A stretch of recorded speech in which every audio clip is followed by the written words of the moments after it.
पढ़ी थी कि किस तरीके से किसमें क्या डेवलपमेंट होता है। आपके एनसीईआरटी का पेज यहाँ पर खुला हुआ है। एनसीईआरटी के पेज में आप देख रहे हैं, मैं यहाँ पे थोड़ा-सा मार्क करता रहूँगा ताकि आपको एनसीईआरटी चूँकि आपकी मेन बुक है और इससे ही पढ़ना, तो आपको कुछ चीज़ें जो हैं वो मैंने अंडरलाइन करके रखी हुई हैं, पेज में यहाँ पे समझ में आ जाएँगी, जो पिछले लेक्चर में पढ़ाई थी। तो ये आपके सामने पेज है, पहला पेज है यहाँ पे लिखा है कि each and every organism can live only for a certain period. तो इन अगर आपको इनका मतलब है, इन लाइनों का मतलब समझ में आ रहा है, तो आप समझ लीजिए कि आप वहाँ पे क्वेश्चन कर लेंगे। मैं यहाँ पे मार्क भी करता रहूंगा, आप देखते रहेंगे। तो live for a certain period, life for a certain period का मतलब ये है कि ऐसा नहीं है कि कोई जो पैदा हुआ है वो हमेशा के लिए हुआ है, यानी कि डेथ तो होना पक्का है, बस किसी का लाइफ स्पैन छोटा हो सकता है, किसी का ज्यादा हो सकता है। जैसे आप बैनियन ट्री को देखते हैं तो 200-300 साल, इस तरीके से बहुत सारे प्लांट्स हैं जो और बहुत सालों तक अपना उनका लाइफ स्पैन होता है, सर्वाइव कर सकते हैं। लेकिन बहुत सारे छोटे जो ऑर्गेनिजम्स होते हैं, बैक्टीरिया होते हैं, वो कुछ घंटों के लिए, कुछ हफ्तों के लिए भी सर्वाइव कर सकते हैं। तो लाइफ मरना सबका है, लेकिन यहाँ पे एक एक्सेप्शन क्या होता है कि जो यूनिसेलुलर ऑर्गेनिज्म की अगर हम बात करते हैं, अगर हम यूनिसेलुलर ऑर्गेनिज्म की बात करते हैं, यूनिसेलुलर का मतलब आप समझ रहे होंगे जिसकी लाइफ एक सेल में पूरी होती हो, तो उसको क्या बोलते हैं हम लोग, यूनिसेलुलर ऑर्गेनिज्म बोलते हैं। तो उसका क्या होता है कि यूनिसेलुलर जो ऑर्गेनिजम्स हैं, जैसे कि बैक्टीरिया वगैरह की बात करते हैं, तो क्या इनकी डेथ होती है या नहीं होती? देखिए, इनकी लाइफ सिंगल सेल में होती है। अगर एक बैक्टीरिया को हमेशा लगातार न्यूट्रिएंट मिलता रहे तो 1 से 2 सेल, 2 से 4, 4 से 8, इस तरीके से वो डिवीजन करता रहेगा, लेकिन पीछे आपको कोई भी मरा हुआ बैक्टीरिया नहीं मिलेगा। तो अगर ऐसे देखा जाए, अगर हम उसको आर्टिफिशियल एनवायरनमेंट में रखते हैं और उसको न्यूट्रिएंट देते हैं तो लगातार सेल डिवीजन करता रहेगा। तो यूनिसेलुलर में सेल डिवीजन ही उसका प्रोजेनी प्रोड्यूस करने का एक तरीका होता है, और देखा जाए तो उसकी डेथ नहीं होगी। लेकिन मल्टी सेलुलर में ऐसा नहीं है, और यूनिसेलुलर में भी चूंकि हम उसको लेबोरेटरी कंडीशन में रख के ऐसा कर रहे हैं इसलिए है। अदरवाइज नेचुरल एनवायरमेंटल कंडीशन में एक दिन ऐसा आएगा कि बैक्टीरिया बढ़ते जाएंगे, वहां पे न्यूट्रिएंट्स की कमी होगी और उनकी भी डेथ होगी। तो एक एक्सेप्शन है यहाँ पे यूनिसेलुलर के केसेस में कि वहां पे कह सकते हैं कि डेथ नहीं हो रही, लेकिन मल्टी सेलुलर में ये नहीं हो सकता। तो ये बात आपको यहाँ पे समझ में आ रही है कि यूनिसेलुलर और मल्टी सेलुलर में थोड़ा सा फर्क होगा, अगर पूछा जाएगा तो आप बता देंगे। तो यहाँ पे लिखा है कि can live only for a certain period, अगर उसका लाइफ स्पैन जितना है उतना पूरा करेगा, उसके बाद डेथ हो जाएगी। और यहाँ लिखा period from birth to natural death and organism represent life span. तो ये आपका लाइफ स्पैन यहाँ पे हो गया, ठीक है। और लिखा भी है कि life span of few organism are given figure 1.1 में, आपका फिगर वहां पे दिया हुआ है, वो अभी हम देख लेंगे। और यहाँ पे फिगर ये दिया हुआ है, ठीक है। ये फिगर दिया हुआ, उस दिन मैंने आपको इसके बारे में बता दिया था, ये फिल इन द ब्लैंक्स हैं, इनके बारे में उस दिन मैंने बता दिया था। इसको आप प्रैक्टिस करते रहेंगे। ये जो आपकी बुक में फिगर दिया है या जो बुक में लिस्ट दी है, टेबल दिया है, उस ऑर्गेनिज्म के लाइफ स्पैन आपसे एग्जाम में पूछे जा सकते हैं। तो इसलिए इस चीज का जरूर ध्यान रखें कि हमें किन किन का, ऐसा तो बहुत सारे स्पीसीज है, मिलियंस ऑफ स्पीसीज है, सबका आपको लाइफ स्पैन नहीं याद रखना है। जो आपकी एनसीईआरटी में दिए हैं एटलीस्ट उनको आपको याद रखना है। तो ध्यान रखेंगे यहाँ पे, बुक में मैं बताता जा रहा हूँ। और जैसे कि मैंने बताया कि कुछ दिनों से लेकर कुछ 1000 ईयर तक हो सकता है, तो यहाँ पे लिखा है फ्यू डेज और लॉन्ग ए फ्यू 1000 ईयर, ठीक ना। तो एक तो बात ये हो गई। और अगर हम नेक्स्ट पेज में वहां जाते हैं तो आप देखते हैं कि यहाँ पे रिप्रोडक्शन के लिए लिखा है कि एक बायोलॉजिकल प्रोसेस है। क्या है? एक बायोलॉजिकल प्रोसेस है। तो ये तो पता चल गया क्योंकि लिविंग्स में हो रहा है तो बायोलॉजिकल प्रोसेस तो होगा ही। तो एक बायोलॉजिकल प्रोसेस, इसमें एक ऑर्गेनिज्म अपने जैसे give rise to young ones, जिनको हम लोग ऑफस्प्रिंग बोलते हैं, similar to itself. Similar to itself का मतलब ये क्या होता है कि सिमिलर का मतलब ये नहीं होता कि जैसे दिख रहे हैं, जैसे हम ह्यूमंस की बात करें तो वो ह्यूमन में जैसे दिखते हैं तो सारे लोग एक जैसे दिखने लगे। सिमिलर का मतलब जो बेसिक जो डिजाइन होता है कि आपका आईज, 2 आईज हैं, 2 हैंड्स हैं, 2 लेग्स हैं, इस तरीके से क्रोमोसोम का नंबर, ये सारी चीजें हैं, इनकी बात कर रहे हैं। तो ये जो है जो यंग वंस आएंगे सिमिलर टू इटसेल्फ, यानी कि हर ऑर्गेनिज्म अपने तरह के यंग वंस को प्रोड्यूस कर सकता है। एक बायोलॉजिकल प्रोसेस है, इसको हम क्या बोलते हैं, रिप्रोडक्शन बोलते हैं, ठीक है। और रिप्रोडक्शन का टाइप मैंने बता दिया था, वो एसेक्सुअल भी होता है, सेक्सुअल, किसी भी तरीके से अगर एक ऑर्गेनिज्म ऑफस्प्रिंग को प्रोड्यूस कर रहा है तो हम उसको क्या बोलेंगे, रिप्रोडक्शन बोलेंगे, ठीक है। और यहाँ पे लिखा है कि there is a cycle of birth, growth and death, यानी कि ये बात कर रहे हैं कि बर्थ होगी, फिर वो ग्रो करेंगे और इसके बाद अपना साइकिल पूरा करते हुए उनकी डेथ हो जाएगी, क्योंकि डेथ तो सर्टेन पता है कि डेथ तो होनी है। तो यहाँ पे लिविंग्स के लिए हम लोग 3 फेजेस की बात करते हैं, एक जेमिनाइल फेज, ठीक है, फिर रिप्रोडक्टिव फेज और इसके बाद डेथ फेज।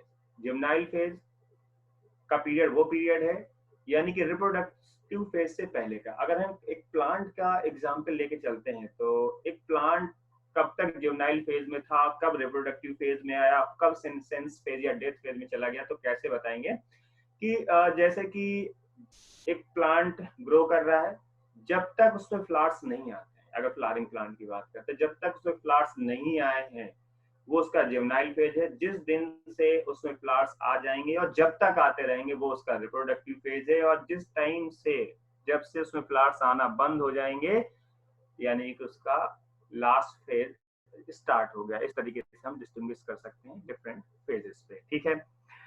तो यहाँ पे मैंने सेक्सुअल बता दिया था, आप फिगर देख रहे हैं। एक यहाँ पे टर्म लिखा हुआ है क्लोन, क्लोन टर्म लिखा हुआ है आपका। क्लोन क्या है, क्लोन यानी कि एसेक्सुअल रिप्रोडक्शन में क्या होता है कि मिक्सिंग ऑफ जेनेटिक मटेरियल हो नहीं पाती। जब मिक्सिंग ऑफ जेनेटिक मटेरियल नहीं होगी तो वेरिएशंस नहीं आएंगे, तो ऑफस्प्रिंग क्या होंगी, क्लोन होंगी एक दूसरे के और पेरेंट्स के, ठीक है।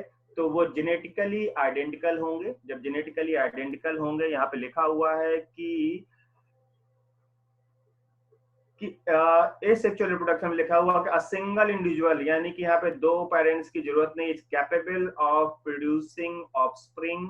As a result, the offspring that are produced are not only identical to one another but are also exact copies of their parent। यानी कि जो प्रोजनीज हैं वो आपस में तो एक जैसे होंगे लेकिन वो अपने पेरेंट्स के भी आइडेंटिकल होंगे और हम इनको बोलते हैं क्लोन, ठीक है।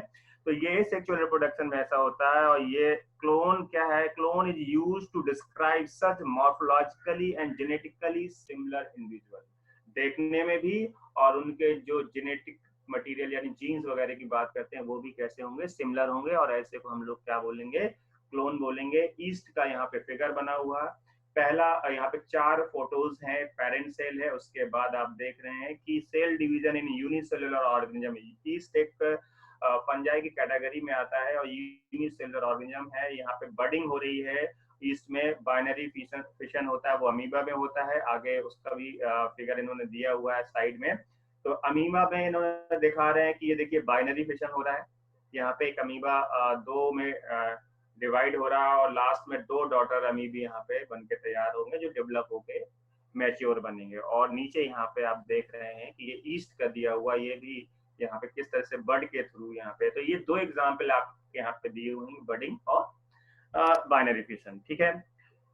इसके अलावा नीचे आप लाइन एक लिखी हुई है, ये मैं मेन पॉइंट्स बता रहा हूँ जो आपको एग्जाम में पूछे जाते हैं और जिन पे डाउट नहीं होना चाहिए। लास्ट वाले पैरा में लिखा हुआ है कि let us see how wide spread asexual reproduction is among different groups of organism, ठीक है।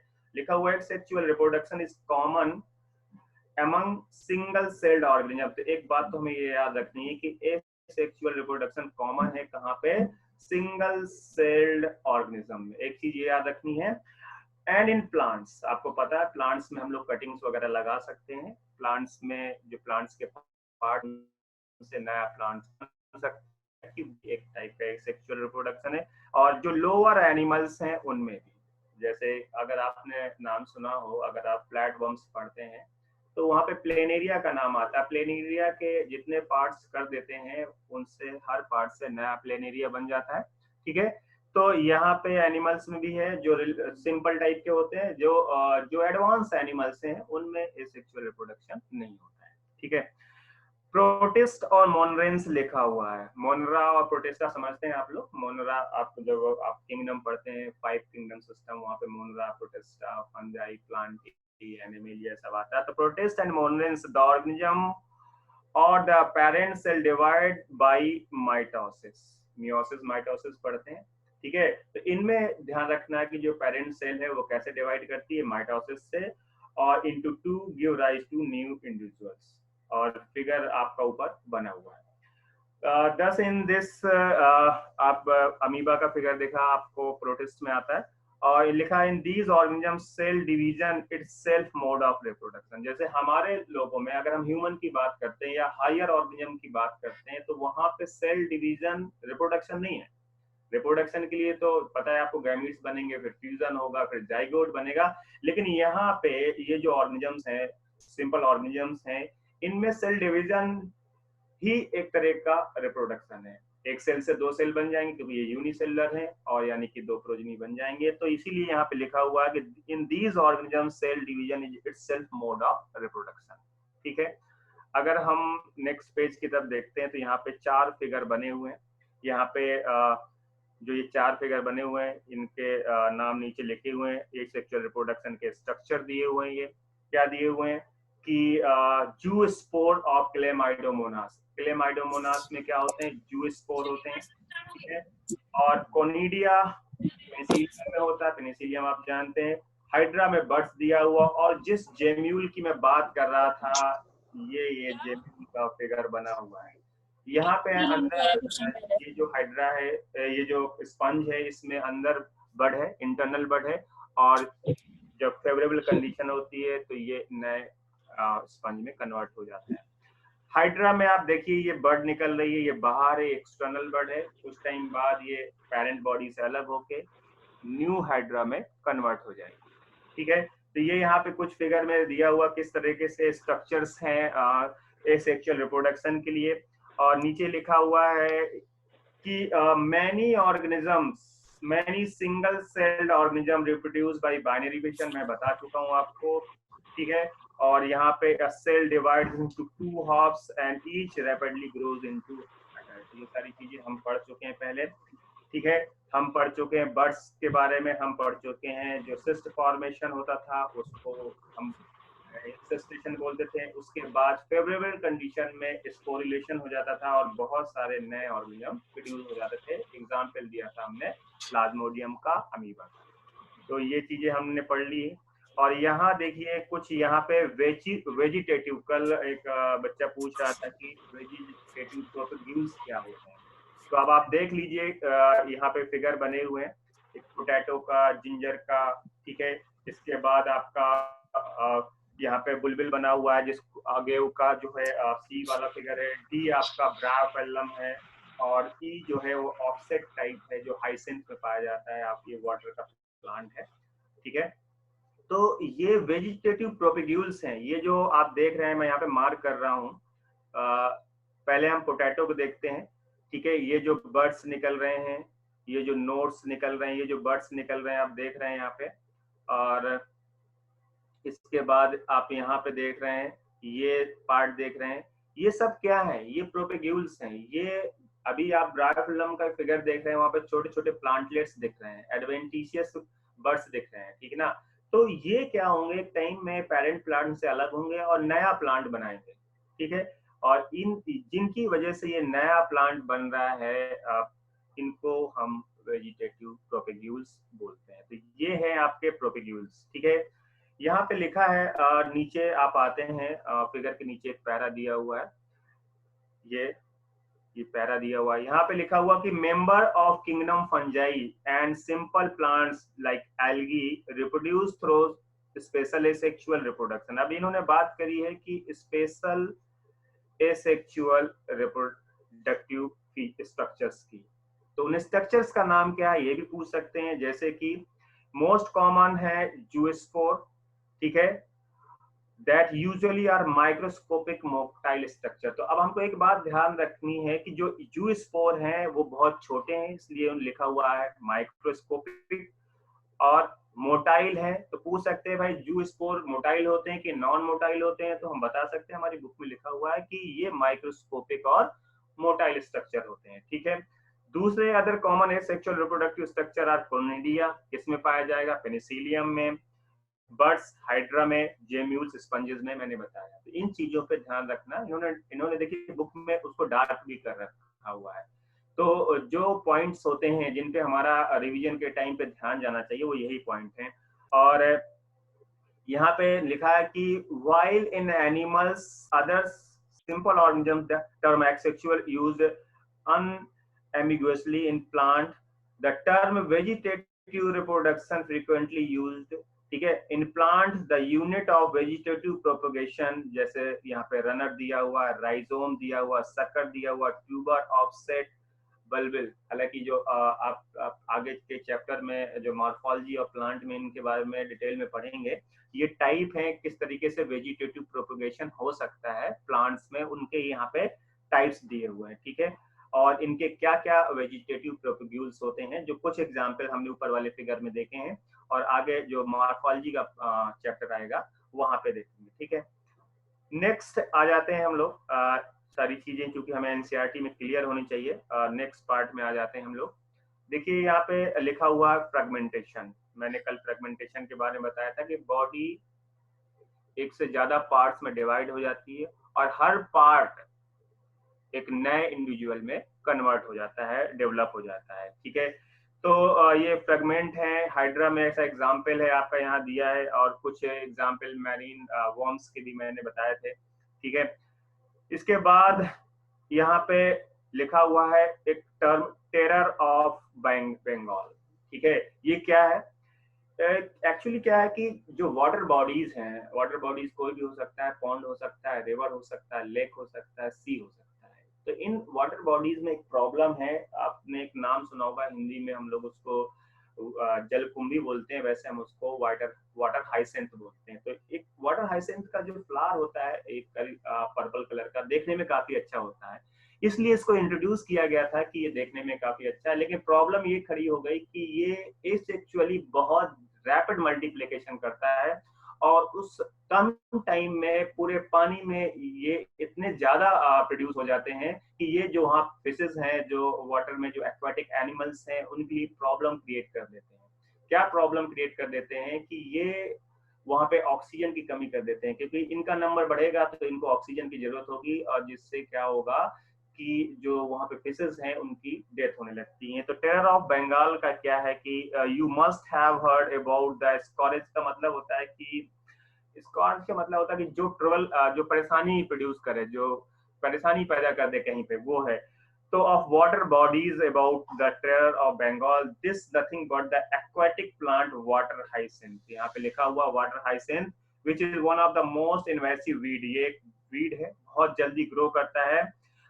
found growing wherever there is standing water। Standing water का समझ रहे हैं कि जहां भी रुका हुआ पानी है वहां पे ये बहुत जल्दी ग्रो कर जाता है, और क्या करता है, ऑक्सीजन को ड्रेन कर लेता है। तो उस वाटर में देखिए, एक बायोलॉजिकल ऑक्सीजन डिमांड बीओडी के बारे में पढ़ते हैं कि जो नंबर ऑफ ऑक्सीजन पर पर्टिकुलर एरिया में होते हैं उसके हिसाब से वहां पे ऑक्सीजन होती है। लेकिन एक पानी के पर्टिकुलर एरिया में जो अवेलेबल ऑक्सीजन है वो जितने लोगों के लिए अवेलेबल है वो उतने लोगों को सरवाइव करने के लिए हो सकती है। लेकिन अगर वहां पे मान लीजिए फॉर एग्जांपल कि एक जगह जहाँ पे 100 ऑर्गेनिज्म सरवाइव कर सकते हैं, उतनी ऑक्सीजन है, लेकिन वहां पे 200 लोग आ जाएं तो फिर प्रॉब्लम क्रिएट होगी। यही हो रहा है यहाँ पे कि ये ऑक्सीजन को ड्रेन कर लेते हैं, जिसकी वजह से क्या होता है, water which leads to death of fishes, जिससे फिशेस की डेथ होने लगती है। ठीक है। और इसके अलावा इन्होंने लिखा कि आगे चैप्टर्स में हम लोग और इस सारी चीजें क्यों इंट्रोड्यूस किया गया था। यहाँ लिखा हुआ है कि plant was introduce India because it's beautiful flower shape of leaves. ठीक है ना। तो लेकिन प्रॉब्लम क्या हो गई, it can rate and spread all over water body short period of time, और इसलिए इससे छुटकारा पाना बड़ा मुश्किल है। अगर एक बार ये ग्रो कर गया तो बहुत मुश्किल होता है और ये वाट ऑक्सीजन को ड्रेन करती है, वहाँ की फिशेज के लिए प्रॉब्लम हो जाती है और फिशेज की डेथ होने लगती है। तो ये आप देख रहे हैं यहाँ पे, ठीक है। नीचे लिखा हुआ है कि are you aware how plants like potato, sugar cane, banana, ginger, dahlia cultivate. ये भी क्वेश्चन आ सकता है कि ये जो प्लांट्स हैं पोटैटो, शुगर केन, बनाना और जिंजर, डहेलिया, ये कैसे कल्टीवेट करते हैं इनको, ठीक है। तो यहाँ पे आप देखते हैं कि उधर फिगर देख रहे थे आप, बर्ड्स जिनको हम लोग आइज बोल रहे थे पोटैटो के फिगर में, ठीक है। पोटैटो ट्यूबर और राइजोम जो है बनाना का है, जिंजर में राइजोम होते हैं। तो ये सारे क्या थे आपके एक वेजिटेटिव प्रोपग्यूल्स के फॉर्म में आपने देखा था, जिनसे कि नए प्रोजेनी प्रोड्यूस हो रहे थे, ठीक है। तो ये कुछ तरीके थे। आपने ब्रायोफिल्लम को देखा, वहां पे उनकी जो लीफ थी उसकी मार्जिन पे बहुत छोटे छोटे प्लांटलेट्स आ रहे थे, ठीक है, वो आपने देखा वहां पे। अब जो इनका टाइप होता है, अब जो ये तरीका है, जैसे पोटैटो इस तरीके से प्रोपेगेट कर सकता है, ब्रायोफिल्लम कर सकता है, जिंजर कर सकता है, बनाना कर सकता है। तो जो फार्मर्स थे, जो गार्डनर्स थे, उनको एक मौका मिल गया इनको एक्सप्लॉइट करने का। उन्होंने अपने फायदे के लिए इनका एक्सप्लॉइटेशन चालू किया। और ये लिखा हुआ यहाँ पे कि this ability is fully exploited by gardener farmer for commercial propagation of such plant. तो इनका कमर्शियल प्रोपगेशन होने लगा और गार्डनर ने इनका यूज किया, ठीक है। तो नीचे लिखा हुआ है अगले पैरा में कि it is interesting to note that asexual reproduction is common method of reproduction in organism that have relatively simple organisation like algae, fungi. They shift to sexual reproduction method just before onset of adverse condition। तो इसका मतलब क्या है? देखिए यहाँ problem होती है बहुत सारे लोगों को कि जो मेथड था, जो इन्होंने बोला कि जो एसेक्सुअल रिप्रोडक्शन था वो कॉमन मेथड था, उसके बाद सेक्सुअल रिप्रोडक्शन आया। तो ऐसी क्या जरूरत पड़ी?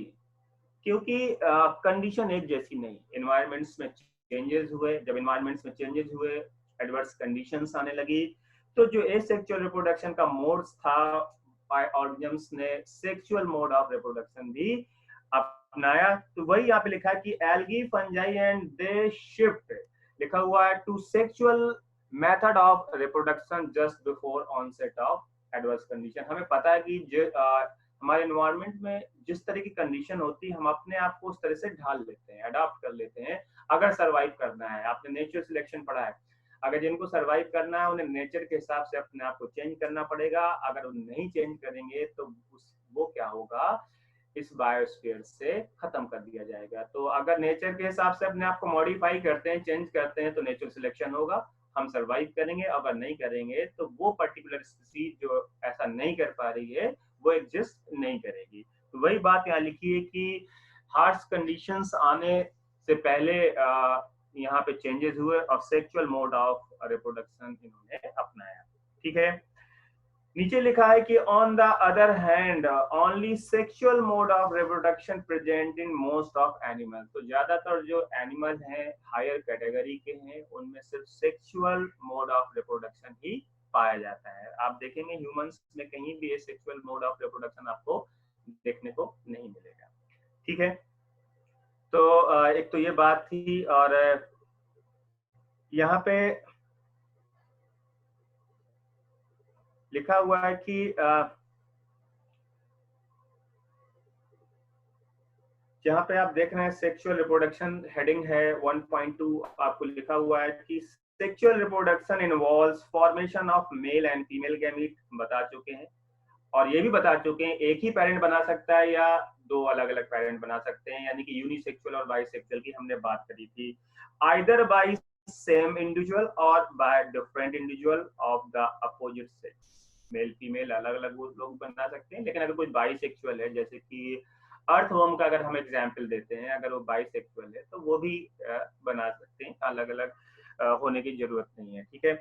तो गैमीट फ्यूज होंगे, क्या बनाएंगे, जाइगोट बनाएंगे, ठीक है। फिर वो डेवलप होके क्या बनेगा, न्यू ऑर्गेनिज्म बनेगा। और ये एक सिंपल प्रोसेस नहीं है, ये एलेबोरेट कॉम्प्लेक्स स्लो प्रोसेस है। तो इससे पता चलता है, जैसे कि मैंने कल बताया था कि बेनिफिट्स और डिसएडवांटेज बताए थे मैंने सेक्सुअल रिप्रोडक्शन के, कि जो सेक्सुअल और एसेक्सुअल रिप्रोडक्शन का अगर कंपैरिजन करा जाए कि कौन ज्यादा टफ है, कॉम्प्लेक्स है, टाइम टेकिंग है, तो वो सेक्सुअल रिप्रोडक्शन है। इसलिए लिखा हुआ elaborate, complex and slow process as compare to asexual reproduction. Clear है? तो फ्यूजन ऑफ गैमीट के बारे में बताया था कि यहाँ लिखा है कि जैसे हम लोग बोल रहे थे कि जेनेटिक मटेरियल मिक्स नहीं होता है, वेरिएशंस होते हैं सेक्सुअल रिप्रोडक्शन में। तो लिखा है because of fusion of male female gamete sexual reproduction result in offspring that are not identical to parents और अमंग देमसेल्फ। तो जो प्रोजनीज क्रिएट होते हैं सेक्सुअल रिप्रोडक्शन से, वो आपस में भी एक जैसे नहीं होते, आइडेंटिकल नहीं होते हैं, और वो अपने पेरेंट की तरह भी नहीं होते हैं। ठीक है? तो जैसे हम लोग पढ़ रहे थे वहां पे क्लोन, और ये इसका क्लोन का अपोजिट बात है, क्लोन की अपोजिट। क्लोन में क्या था कि देखने में और जेनेटिकली वो आइडेंटिकल हो रहे थे, और यहाँ पे नहीं। लेकिन यहाँ पे कुछ एक्सेप्शन होते हैं, जैसे हम लोग आइडेंटिकल ट्विंस की बात करते हैं। आइडेंटिकल ट्विंस आते कहां से हैं? हम आइडेंटिकल ट्विंस को क्या बोल सकते हैं? हम लोग उनको मोनोजाइगोटिक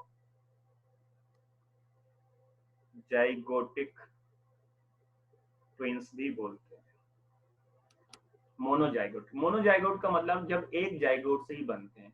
जब एक जाइगोट से बनेंगे तो वो जेनेटिकली आइडेंटिकल होंगे। ठीक है? तो उनका केस हम यहाँ नहीं ले रहे हैं, वो स्पेशल केस है कि वो जो आइडेंटिकल ट्विंस होते हैं वो स्पेशल केस है, वो उनको यहाँ नहीं लेते हैं। हालांकि हम जब ह्यूमन रिप्रोडक्शन में इसको डिटेल में पढ़ेंगे कि ये जो ट्विंस होते हैं किस तरह से फॉर्म होते हैं, अभी इस चैप्टर में इसको बहुत ज्यादा बताने की जरूरत नहीं। ठीक है? तो आगे चलते हैं हम लोग कि स्टडी लिखा हुआ है, study of diverse organism plants animal fungi show that though they are differ so greatly external morphology. तो बाहर से देखने में ये अलग अलग है। मॉर्फोलॉजी का मतलब होता है कि देखिए, मॉर्फोलॉजी, एनाटॉमी, फिजियोलॉजी, तीन टर्म पढ़ते हैं। मॉर्फोलॉजी का मतलब होता है शेप, साइज, कलर, अपीयरेंस, जो बाहर से देखने में हमें पता चलता है। एनाटॉमी का मतलब होता है कि अंदर की बात करते हैं, इंटरनल स्ट्रक्चर्स की बात करते हैं। और फिजियोलॉजी का मतलब होता है जो बॉडी के अंदर, सेल के अंदर जो रिएक्शंस चल रहे होते हैं, उन सबको मिला के हम बोलते हैं फिजियोलॉजी। यहाँ पे लिखा हुआ है study of diverse organism plant animals fungi show that though they differ so greatly in external morphology, internal structure, ठीक है, और नेक्स्ट पेज में लिखा हुआ है एंड फिजियोलॉजी, एंड फिजियोलॉजी अगर आपको दिख रहा होगा तो लिखा है when it comes to sexual mode of reproduction surprisingly they share similar pattern. ठीक है? तो ऐसा नहीं है कि देखने में फिजियोलॉजी में, एनाटॉमी में अलग अलग है, लेकिन फिर भी इनका जो पैटर्न होता है, जो सेक्सुअल मोड ऑफ रिप्रोडक्शन होता है, surprisingly they share same pattern. Same pattern का मतलब क्या है कि देखिए, फ्यूजन ऑफ गैमीट होगा, जाइगोट बनेगा, फिर जाइगोट का डेवलपमेंट होगा, यानी कि क्लीवेज होगा, मारुला, ब्लास्टुला, गैस्टुला, ऐसे स्टेजेस आएंगे, और फिर डेवलपमेंट होगा। तो आप चाहे एक फ्रॉग की बात करें, आप चाहे एक रेप्टाइल की बात करें, ह्यूमन की बात करें, बर्ड की बात करें, हर एक ऑर्गेनिज्म में ये जो सीक्वेंस है ये एक जैसा होता है, यानी कि फ्यूजन ऑफ गैमीट, जाइगोट का बनना, क्लीवेज होना। क्लीवेज यानी कि एक जाइगोट का 2 सेल, फिर 4 सेल, फिर 8 सेल, 16 सेल स्टेजेस आते हैं, फिर मारुला बनता है, फिर वहां कैविटी क्रिएट होती है, तो हम लोग उसको ब्लास्टुला बोलते हैं। और इसके बाद जब डिफरेंट लेयर्स का डेवलपमेंट होता है ऑर्गन्स के लिए, हम लोग उसको गैस्ट्रुला स्टेज बोलते हैं। तो ये हर एक ऑर्गेनिज्म में देखेंगे, एक फ्रॉग से लेके हम ह्यूमंस तक। तो इसीलिए यहाँ पे इन्होंने बात लिखी है कि sexual mode of reproduction surprisingly they share similar pattern. और let us first discuss what feature are common in these diverse organism. तो ये डाइवर्स ऑर्गेनिज्म है, इनमें क्या फीचर कॉमन होंगे, ये चीज हम यहाँ पे देखें। लिखा हुआ है कि all organism have reached, all organism have, ठीक है, और all organism have reached a certain stage of growth and maturity in their life before they can reproduce sexually. मतलब क्या, मतलब ये है कि ऐसा नहीं है कि एक ऑफस्प्रिंग बना और तुरंत रिप्रोड्यूस करने लगेगा, उसको एक पर्टिकुलर स्टेज में जाना पड़ेगा। मैंने पहले ही बताया था, juvenile phase, reproductive phase and senescence phase. तो जब तक उसका रिप्रोडक्टिव फेज नहीं आएगा तब तक वो रिप्रोड्यूस नहीं कर सकता। इसलिए ऑर्गेनिज्म को रिप्रोड्यूस करने के लिए एक सर्टेन एज तक जाना पड़ेगा। लिखा हुआ है all organism have to reach a certain stage of growth and maturity in their life before they can reproduce sexually। और इसलिए हर किसी का एक एज होता, सब सारे ऑर्गेनिज्म का एक जैसा एज नहीं होता कि वो उसका रिप्रोडक्टिव स्टेज पहुंचने का एक टाइम पीरियड सबका फिक्स हो, ऐसा नहीं होता। और लिखा हुआ that period of growth is called juvenile phase, यानी कि उसको अपना ज्यूनाइल फेज क्रॉस करना पड़ेगा, फिर वो रिप्रोडक्टिव फेज में पहुंचेगा। और it is known as vegetative phase in plants. कल एक बच्चे ने पूछा था डिफरेंस क्या है juvenile phase and vegetative phase. तो अगर हम प्लांट की बात करते हैं तो हम उसके लिए टर्म यूज करेंगे वेजिटेटिव फेज, और वैसे हम कॉमन टर्म यूज कर रहे हैं ज्यूनाइल फेज। ज्यूनाइल फेज जनरली एनिमल्स के केस में यूज करते हैं।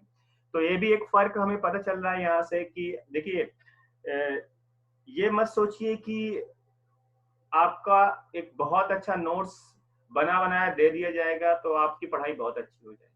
आपके सामने दो बुक हैं 11th 12th में एनसीईआरटी, और एनसीईआरटी बुक का एक कमाल की बुक है। पतली किताबें हैं लेकिन उनकी जो लैंग्वेज लिखी है वो इतनी आसान नहीं होती है। आप एनसीईआरटी 10 बार पढ़ लीजिए, आपको 10 बार कुछ ना कुछ नया मिलने लगेगा, जबकि आपने उसे बहुत अच्छी तरीके से पढ़ा है। फिर भी जब भी आप उसको खोल के बैठेंगे, पढ़ने को बैठेंगे, तो आप देखेंगे कि कहीं ना कहीं कोई नई चीज निकल के आती है।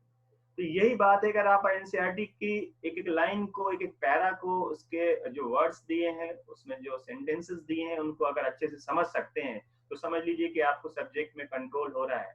आप लिख पाएंगे, आप सोच पाएंगे उसके बारे में, क्वेश्चंस अगर पूछे जा रहे हैं। अगर ऐसा नहीं है तो रटने वाली चीज बहुत दिन तक रहती नहीं है। आपको 90+ चैप्टर पढ़ने हैं पूरे 11th 12th में। जब आपको 90+ चैप्टर पढ़ने हैं तो आप क्या क्या चीज याद कर लोगे। इसलिए हर चीज को याद करना है तो समझ कर याद करिए, सिर्फ ऐसे ही आप गाइड से या किसी चीज से रट के मत पढ़िए, नहीं तो आपको जो आना चाहिए, आप 11th और 12th में तो पास हो कर जाएंगे, रट के पास कर सकते हैं, नंबर अच्छे आ सकते हैं। लेकिन अगर आप सोच रहे हैं कंपटीशन हमारा निकल जाएगा, हम कंपटीशन को बीट कर देंगे, ये बड़ा मुश्किल काम है और कंपटीशन बहुत ज्यादा है। इसलिए ध्यान रखिए कि सबसे पहला काम है कि बहुत सारे जब लोग पूछते हैं कि कौन सी किताब पढ़ें, किस किताब को फॉलो करें, कौन सी बुक अच्छी रहेगी, तो सबसे पहली बात है कि जो बुक आप दूसरी पढ़ना चाहते हैं वो बाद में पढ़ेंगे। सबसे पहला काम है कि आपकी एनसीईआरटी की एक एक लाइन आपको आती है कि नहीं आती है। अगर आपको एनसीईआरटी की एक एक लाइन आ रही है तो समझ लीजिए कि आपकी 80+ % आपकी प्रिपरेशन सही है। फिर कुछ क्वेश्चंस के लिए आप प्रैक्टिस करते हैं, ऑब्जेक्टिव क्वेश्चंस की टेस्ट सीरीज लेते हैं, टेस्ट देते हैं, उससे वो सारा कवर हो जाता है। बायोलॉजी के केस में मैं बता दूं, बाकी सब्जेक्ट का मैं नहीं कहूंगा, बायोलॉजी के केस में बता दूं कि आप एनसीईआरटी पढ़िए।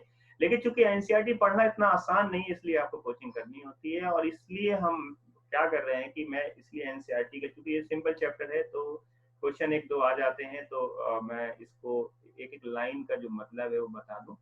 जब आप क्वेश्चंस करेंगे तो आपको समझ में आएगा कि कौन से पेज में इस क्वेश्चन का आंसर दिया था। तो इसलिए सबसे पहला हमारा काम है कि एनसीईआरटी को अच्छे तरीके से समझना, जो हम कर रहे हैं। ठीक है, तो ज्यूनाइल फेज और वेजिटेटिव फेज, तो रिप्रोडक्शन तक पहुंचने के लिए किस फेज को पार करना होगा? ज्यूनाइल फेज को। अगर प्लांट की बात करते हैं तो हम उसको क्या बोल देंगे?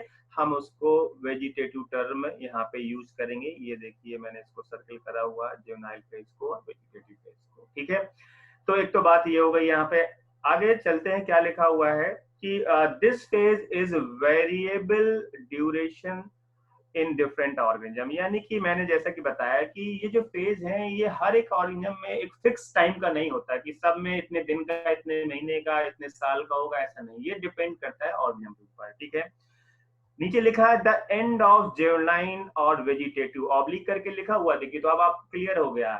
Phase which makes the beginning of, यानी कि ज्यूनाइल खत्म हुआ, क्या स्टार्ट हुआ? Beginning of the reproductive phase can be seen easily in the higher plant when they come to flower. ठीक है, तो जैसे ही फ्लावर आया फ्लावरिंग प्लांट्स में, अब देखिए एल्गी तो फ्लावरिंग प्लांट होता नहीं, ब्रायोफाइट्स, ट्राइडोफाइट्स, हम लोग फ्लावरिंग प्लांट जो हायर कैटेगरी के प्लांट्स हैं उनकी बात कर रहे हैं। तो जैसे ही फ्लावरिंग आई या फ्लावर्स बनना चालू है तो हम ये समझ गए कि उसका जुवेनाइल फेज खत्म हो गया है। ठीक है, तो क्या चालू हो गया उसका, beginning of reproductive phase can be seen easily in the higher plants when they come to flower. Clear? Or how long does it take for marigold, rice, wheat, coconut, mango plants? ठीक है, ये आपका table दिया रहता है, उसमें सब पता होता है। तो ये एक इन्होंने एक एक्सरसाइज के टर्म पे पूछ लिया है और लिखा in some plants where flowering occurs more than once, बहुत सारे ऐसे होते हैं जो एक से ज्यादा बार उनमें फ्लावरिंग होती है। तो ऐसे ही प्लांट हैं, देखिए ये बताना चाहते हैं कि बहुत सारे प्लांट्स हैं जिनमें लाइफ में एक बार ही फ्लावरिंग होती है, जैसे कि बैम्बो प्लांट। बैम्बो में क्या होता है कि पूरी लाइफ में एक बार ही रिप्रोडक्शन होता है और बहुत सारे फ्लावर्स आते हैं, फिर जो पेरेंट प्लांट है उनकी डेथ हो जाती है और नए प्लांट्स आ जाते हैं। और बैम्बो प्लांट में 50 साल से लेके 100 साल बाद फ्लावरिंग होती है। ठीक है, तो ऐसे और आप देखते हैं कि जैसे मैंगो ट्री है, बहुत सारे ट्री है, वो हर सीजन में फ्लावरिंग करते हैं। बहुत सारे आप क्रॉप्स देखते हैं जो सीजनल होते हैं, 3 से 4 महीने में खत्म होते हैं, वो उनका लाइफ एक बार तो ऐसे बहुत सारे प्लांट्स होते हैं जिनके एग्जाम्पल हैं जो लाइफ में एक बार करेंगे। लाइफ में एक बार फ्लावरिंग करने वाले में भी टाइप है, जैसे कि बैम्बो वाला प्लांट इतने लंबे टाइम तक वो सरवाइव करता है, फिर भी लाइफ में एक बार फ्लावरिंग करता है। अगर हम लोग राइस की बात करें, व्हीट की बात करें, सीजनल होते हैं, ये कम टाइम के लिए आते हैं और लाइफ में एक बार इनमें फ्लावरिंग होती है। लेकिन बहुत सारे प्लांट हैं, मैंगो वगैरह है और दूसरे प्लांट्स हैं, हायर प्लांट्स हैं जो काफी टाइम तक फ्लावरिंग करते रहते हैं। तो यहाँ पे लिखा हुआ है कि few trees in your area, उनको ऑब्जर्व करिए, उनको do their flower during the same month year after year. तो क्या आप जिन फ्लावर्स की को देख रहे हैं आसपास, क्या वो सब सेम मंथ में एक ही टाइम पे फ्लावरिंग करते हैं? ऐसा नहीं होता। आप देखते हैं सीजन होते हैं, बहुत सारे का सीजन होता है, बहुत सारे ऐसे हैं कि साल भर भी फ्लावरिंग कर सकते हैं, लेकिन बहुत सारे ऐसे होते हैं उनका एक सीजन आता है, अपना अपना टाइम होता है जिस टाइम पे वो, तो हम उनको सीजनल ब्रीडर बोलते हैं। जिनका अपने सीजन में होता है उनको सीजनल ब्रीडर बोलते हैं। तो इसलिए यहाँ पे इन्होंने बोला कि why do you think the availability of fruit like mango, apple, jackfruit etc. seasonal? आप देखते हैं मैंगो सीजन में आता है, इसका मतलब ये सीजनल ब्रीडर है। ठीक है, और there are some plants that flower throughout the year, बहुत सारे हैं जो पूरे साल भर फ्लावरिंग करते हैं। ठीक है, some others that show seasonal flowering, कुछ ऐसे जो सीजनल फ्लावरिंग करते हैं। अब जैसे यहाँ पे लिखा प्लांट्स एनुअल और बाइनियल टाइप, कुछ प्लांट्स एनुअल होते हैं, कुछ बाइनियल होते हैं। सो क्लियर कट वेजिटेशन, तो इनका अपना अपना टाइम पीरियड है कि इनको पूरे थ्रू आउट द ईयर करना है या इनको सीजन में करना है।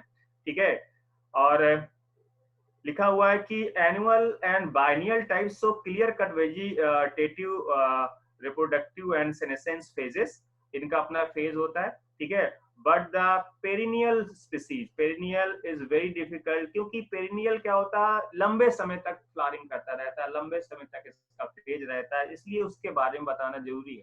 ठीक है, और हम जैसे प्लांट्स होते हैं, अगर राइस, व्हीट, इन सब की बात कर रहे हैं तो हमको पता है कि प्लांट बड़ा होता है, फिर फ्लावरिंग होती है, इसके बाद वो ग्रो करके सेनेसेंस चलता था, दोबारा नहीं आता, दोबारा से फिर हमें दोबारा क्रॉप लगानी पड़ती है फिर से। ठीक है, तो फ्यू प्लांट की बात कर रहे हैं exhibit usual flowering, usually flowering phenomena, some of them such as bamboo species, जिसकी मैं भी बात कर रहा था, flower only once in their life time. Bamboo अपने पूरे लाइफ में एक बार फ्लावर प्रोड्यूस करता है और जनरली आफ्टर 50 to 100 ईयर्स। ठीक है, और बहुत सारे फ्रूट्स यहाँ पे बनते हैं और इसके बाद जो पेरेंट जो प्लांट था उसकी डेथ हो जाती है। क्लियर? अनदर प्लांट यहाँ पे दिया हुआ है, यहाँ पे लिखा हुआ है, यहाँ पे नीला कोरेंजी की बात करते हैं, ये हर 12 साल में एक बार फ्लावरिंग करता है। देखिए क्वेश्चंस पूछे जा सकते हैं, हर 12 साल में एक बार फ्लावरिंग करता है, और many of you would know this plant flower during September to October. ठीक है ना, that its mass flowering, इसमें बहुत सारे फ्लावर्स आते हैं, देखने में बहुत अच्छा लगता है. Its mass flowering transform large tract hilly area. तो हिली एरियाज में जैसे केरला है, कर्नाटका है, तमिलनाडु होता है, तो ये जब बहुत सारे मिलके बहुत सारे फ्लावर्स आते हैं तो हमको अगर हम दूर से देखते हैं तो एक ट्रैक की तरह बनने लगता है, कलरफुल ट्रैक बन जाता है, ब्लू स्ट्रेचेस दिखने लगते हैं और ये जो टूरिस्ट हैं उनको अट्रैक्ट करते हैं. तो आप एग्जाम्पल देख लिया कि 12 साल में एक बार बैम्बो को आपने देखा, 100 से 50 साल में एक बार ऐसे भी हैं जो लाइफ में सिर्फ एक बार ही फ्लावरिंग करते हैं. ठीक है, तो in animals the juvenile phase is followed by morphological physiological changes period to active reproductive behaviour. तो आपको पता है जैसे ह्यूमंस की बात करते हैं कि चेंजेस आते हैं, जैसे हेयर ग्रोथ आना, वॉइस में चेंजेस आना, ये कुछ एक्सटर्नल जो रिप्रोडक्टिव चेंजेस आते हैं, मॉर्फोलॉजी, जो फिजियोलॉजिकल बॉडी के अंदर जो रिएक्शंस होते हैं, हार्मोन्स में चेंजेस आते हैं, उनकी बात कर रहे हैं. यानी कि रिप्रोडक्टिव फेज, रिप्रोडक्टिव बिहेवियर में आने से पहले ये सारे चेंजेस होते हैं.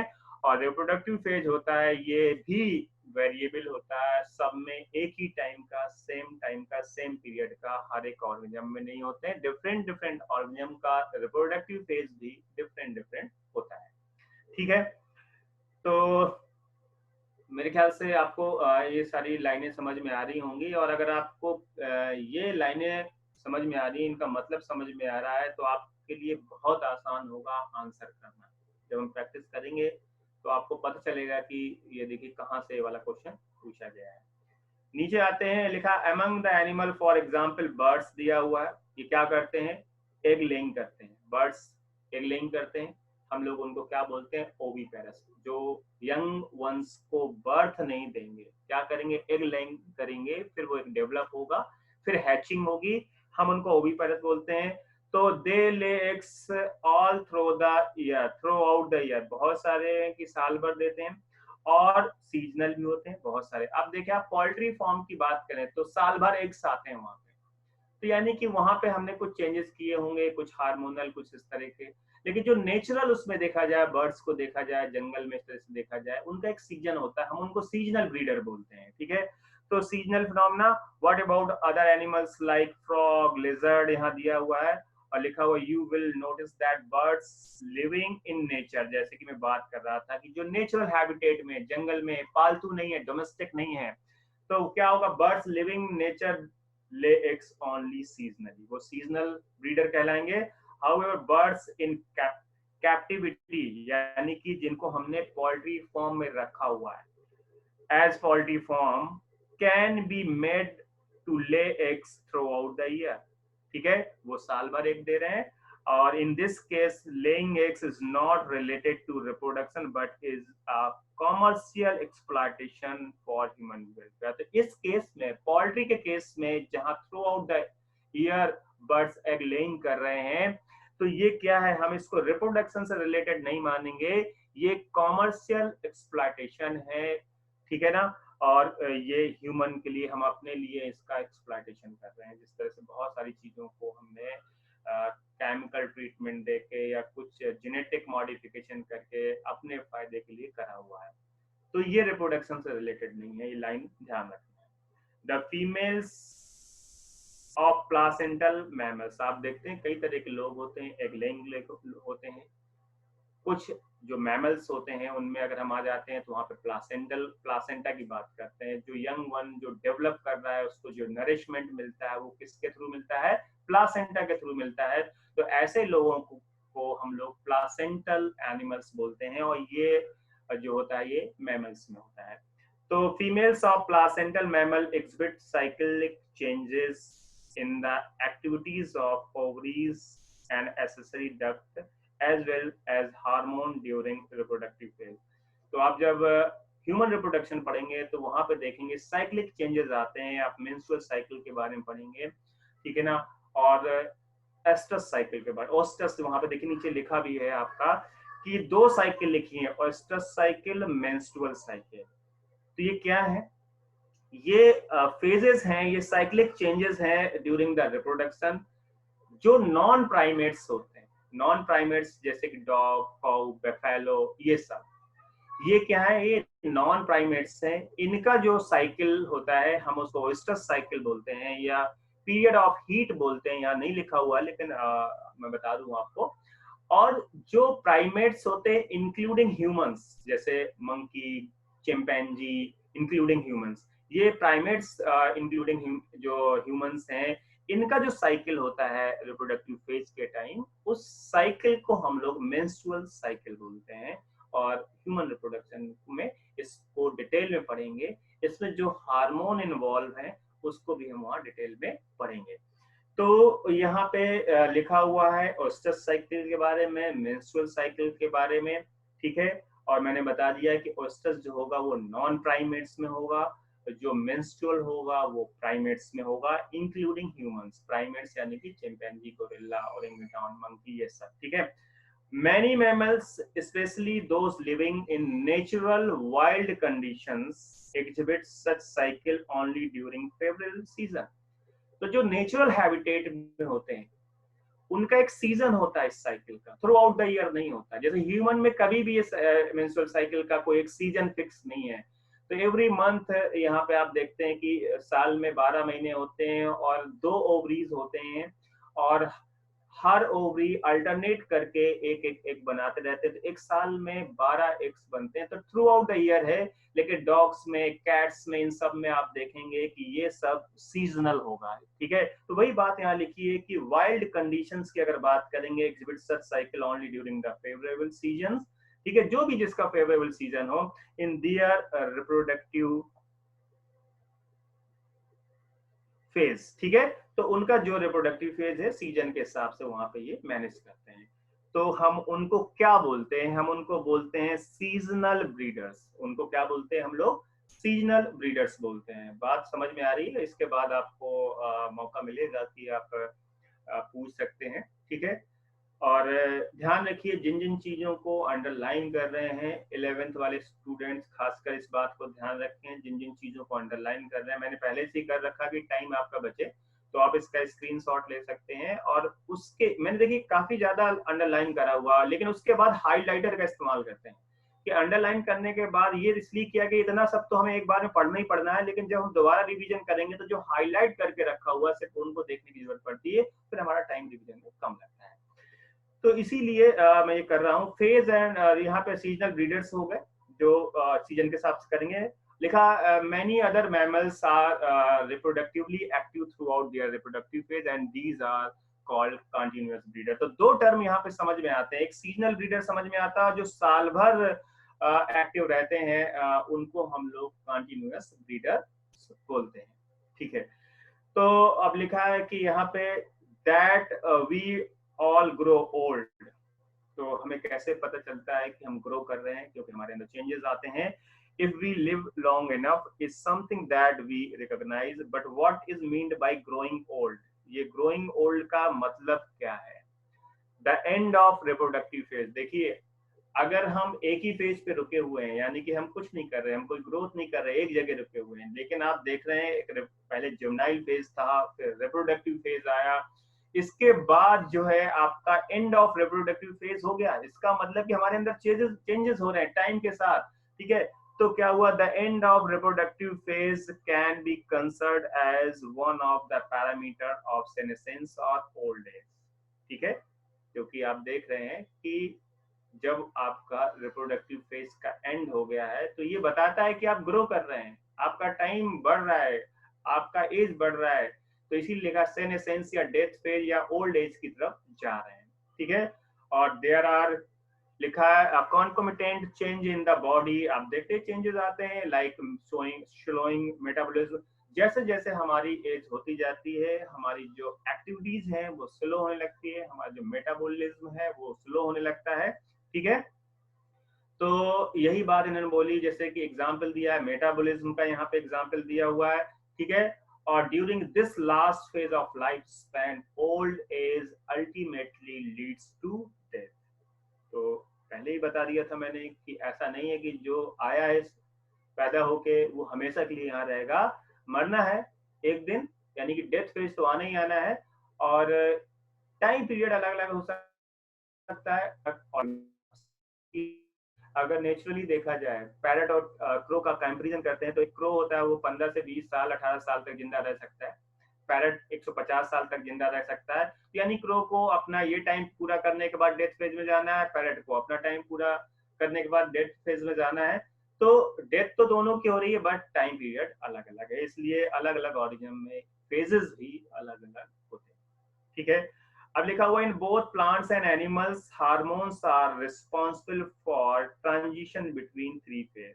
चाहे वो प्लांट हो चाहे वो एनिमल हो, ये जो फेजेस बदल रहे हैं इनके लिए रिस्पॉन्सिबल कौन होते हैं? हार्मोन्स होते हैं, चाहे वो प्लांट हो चाहे वो एनिमल्स हो। और आप देखते हैं कि हम लोग जब जुवेनाइल फेज से रिप्रोडक्टिव फेज में आते हैं तो जो सेक्स हार्मोन होते हैं वो रिस्पॉन्सिबल होते हैं। टेस्टोस्टेरोन होता है, एस्ट्रोजन होता है, ये बहुत सारे हार्मोन्स होते हैं। ऐसा नहीं है कि जुवेनाइल फेज में ये हार्मोन नहीं थे, ये हार्मोन तब भी थे, लेकिन हार्मोन का अमाउंट डिसाइड करता है कि कब क्या चेंजेस लाने हैं। तो जब हम जुवेनाइल फेज से रिप्रोडक्टिव फेज में आते हैं तो इन हार्मोन्स का अमाउंट बदल जाता है और जिससे हमारे अंदर कैरेक्टरिस्टिक बदलाव चेंजेस आने लगते हैं। ठीक है, तो ये फेजेस थे, इनमें कौन रिस्पॉन्सिबल होगा? प्लांट एनिमल दोनों के लिए कौन होगा? हार्मोन्स होंगे। और interaction between hormones and certain environmental factors. अब एक चीज और आ गई कि यहाँ पे हार्मोन्स था और एनवायरमेंटल फैक्टर्स की भी बात करते हैं। Regulate the reproductive processes and the associated behavioural expression of organism. यानी कि एनवायरमेंटल कंडीशंस और हार्मोन्स मिलके सब काम कर रहे हैं। ठीक है, ठीक है। तो ये बात थी आपकी यहाँ पे कि किस तरीके से जो क्वेश्चंस जिन पॉइंट्स पे पूछे जा सकते हैं उन पॉइंट्स को मैं बता रहा था। आगे हम देखते हैं कि ठीक है, सेक्सुअल रिप्रोडक्शन पढ़ रहे थे तो सेक्सुअल रिप्रोडक्शन के 3 फेजेस होते हैं। क्या होते हैं? एक तो फर्टिलाइजेशन के पहले और फर्टिलाइजेशन के बाद, यानी कि pre fertilisation, fertilisation and post fertilisation event. तो आपको पता है कि फर्टिलाइजेशन किसका होता है? जब फ्यूजन ऑफ गैमीट्स होंगे तभी उसको फर्टिलाइजेशन बोलेंगे, लेकिन गैमीट्स होने भी तो चाहिए। अगर गैमीट्स नहीं है तो फ्यूजन कैसे होगा? यानी गैमीट का फॉर्मेशन भी होना जरूरी है। यानी कि फर्टिलाइजेशन के पहले जो प्री फर्टिलाइजेशन इवेंट है होगा, एक तो जिसको हम लोग गैमेटोजेनेसिस बोलते हैं, और दूसरा क्या होना चाहिए? उन गैमीट का ट्रांसफर होना चाहिए। मेल का जो आप जनरली देखते हैं स्पर्म को ट्रांसफर होना होता है फीमेल ट्रैक पे। तो अगर गैमीट बन गया और अगर ट्रांसफर नहीं हुआ तो फर्टिलाइजेशन नहीं होगा। इसलिए जो प्री फर्टिलाइजेशन इवेंट होते हैं उनमें 2 बातें हैं, एक तो गैमीट का बनना, गैमेटोजेनेसिस, और दूसरा क्या है कि फ्यूजन, ट्रांसफर ऑफ गैमीट। तो जो प्री फर्टिलाइजेशन इवेंट होगा उसमें गैमीट बनेगा, इसके बाद आपका गैमीट का ट्रांसफर होगा और फिर जब फ्यूजन होगा हम उसको बोलते हैं फर्टिलाइजेशन इवेंट। तो लिखा हुआ है इवेंट इन सेक्सुअल रिप्रोडक्शन क्या है? आफ्टर अटेनमेंट ऑफ मैच्योरिटी, जब आप मैच्योर हो गए हैं, all sexually reproducing organisms exhibit event and process that have remarkable fundamental similarity. Even though the structure associated with sexual reproduction of indeed very different, अलग अलग लोगों के जो स्ट्रक्चर होते हैं सेक्सुअल रिप्रोडक्शन में वो अलग अलग हैं, हालांकि जो इवेंट्स हैं वो एक जैसे हैं। The events of sexual reproduction, though elaborate and complex, follow regular sequence. Sexual reproduction is characterized by fusion, यानी कि fertilization of male and female gamete, जैसे मैंने आपको बताया। फिर क्या होगा? जब मेल फीमेल गैमीट फ्यूजन होंगे जाइगोट बनेगा, फिर जाइगोट का डेवलपमेंट यानी एम्ब्रियोजेनेसिस होगा। और फॉर कन्वीनियंस यहाँ पे 3 डिस्टिंक्ट स्टेजेस हैं जिनका नाम है pre fertilisation, fertilisation and post fertilisation event. देख रहे हैं आप? तो ये 3 इवेंट हैं यहाँ पे। प्री फर्टिलाइजेशन इवेंट मैंने बताया, यहाँ पे फॉर्मेशन ऑफ गैमीट होगा और गैमीट का ट्रांसफर होगा, यानी कि gametogenesis and transfer of gamete ये हुआ। तो गैमिटोजेनेसिस आप देख रहे हैं, यहाँ फिगर बना हुआ है, यहाँ पे क्लैडोफोरा एक एल्गी होता है, उसके गैमीट बने हुए हैं क्लैडोफोरा के। मैं इसको मार्क कर दूं, क्लैडोफोरा। आप देख रहे हैं कि ये आइसोगैमीट, क्योंकि ये देखने में एक जैसे हैं, मेल फीमेल गैमीट देखने में एक जैसे हैं, जिनको हम लोग आइसोगैमीट बोलते हैं। तो एक एग्जाम्पल भी होगा आपके लिए यहाँ पे। और किस में पाया जाता है ये भी बात हो गई। तो किस में पाया गया, ये क्लैडोफोरा जो कि एक एल्गी है उसमें पाया गया। ठीक है, इसके बाद हेट्रोगैमीट। हेट्रोगैमीट का मतलब जो मेल और फीमेल जो गैमीट हैं वो अलग अलग टाइप के होंगे। ये हेट्रोगैमीट यहाँ पे बना हुआ है, एक छोटा सा दिख रहा है, एक बड़ा सा दिख रहा है। ये फ्यूकस जो एल्गी होता है उसका एग्जाम्पल दिया हुआ है। ठीक है, और फिर आप देख रहे हैं ह्यूमंस के केस में, होमोसेपियंस के केस में ओवा और स्पर्म का स्ट्रक्चर यहाँ पे बना हुआ है। ये यहाँ पे स्पर्म बना हुआ है और ये यहाँ पे ओवा बना हुआ है। ये देख रहे हैं आप यहाँ पे कि ये हेट्रोगैमीट्स हैं, जो मेल और फीमेल के गैमीट्स हैं, जो देखने में अलग अलग नजर आ रहे हैं। तो आइसोगैमीट्स और हेट्रोगैमीट्स वो किस में पाए जाते हैं, उसके जो एग्जाम्पल्स हैं वो आपके सामने हैं। और यही चीजें आपको नोट करनी होती हैं, जो चीजें भूलने वाली होती हैं, जो चीजें बार बार रिवीजन करने के लिए हमारे लिए होती हैं, वही खास चीजें होती हैं। लिखा हुआ है वो चीज जो हम वहां पढ़ रहे थे, लिखा हुआ है कि in some algae the two gametes are so similar in appearance that it is not possible to categorize them into male and female। जब वो देखने में एक जैसे हैं तो हम बता नहीं सकते हैं, उनको डिस्टिंग्विश नहीं कर सकते हैं कि मेल कौन है फीमेल कौन है। और ऐसे गैमीट को क्या बोलते हैं हम लोग, होमोगैमीट्स या आइसोगैमीट। मेरे ख्याल से डाउट नहीं होगा यहाँ पे। ठीक है, फिगर दिया था उसमें देख लिया था। और मेजॉरिटी ऑफ जो सेक्सुअली रिप्रोड्यूसिंग ऑर्गेनिज्म है, ठीक है, the gametes produce are two morphologically distinct type, तो हम उनको क्या बोलेंगे, हेट्रोगैमीट्स बोलेंगे। और in such organisms the male gamete is called the antheroid, antherozoid और स्पर्म। आप पता है एंथ्रोजॉइड, आप आगे जब प्लांट किंगडम ये सब पढ़ेंगे तो वहां पे सारे चीजों पढ़ेंगे। तो यहाँ पे जो मेल गैमीट है हम उनको एंथ्रोजॉइड बोल सकते हैं, स्पर्म बोल सकते हैं, और फीमेल को हम लोग एग या ओवम बोल सकते हैं। ठीक है, बात करते हैं sexuality in organism.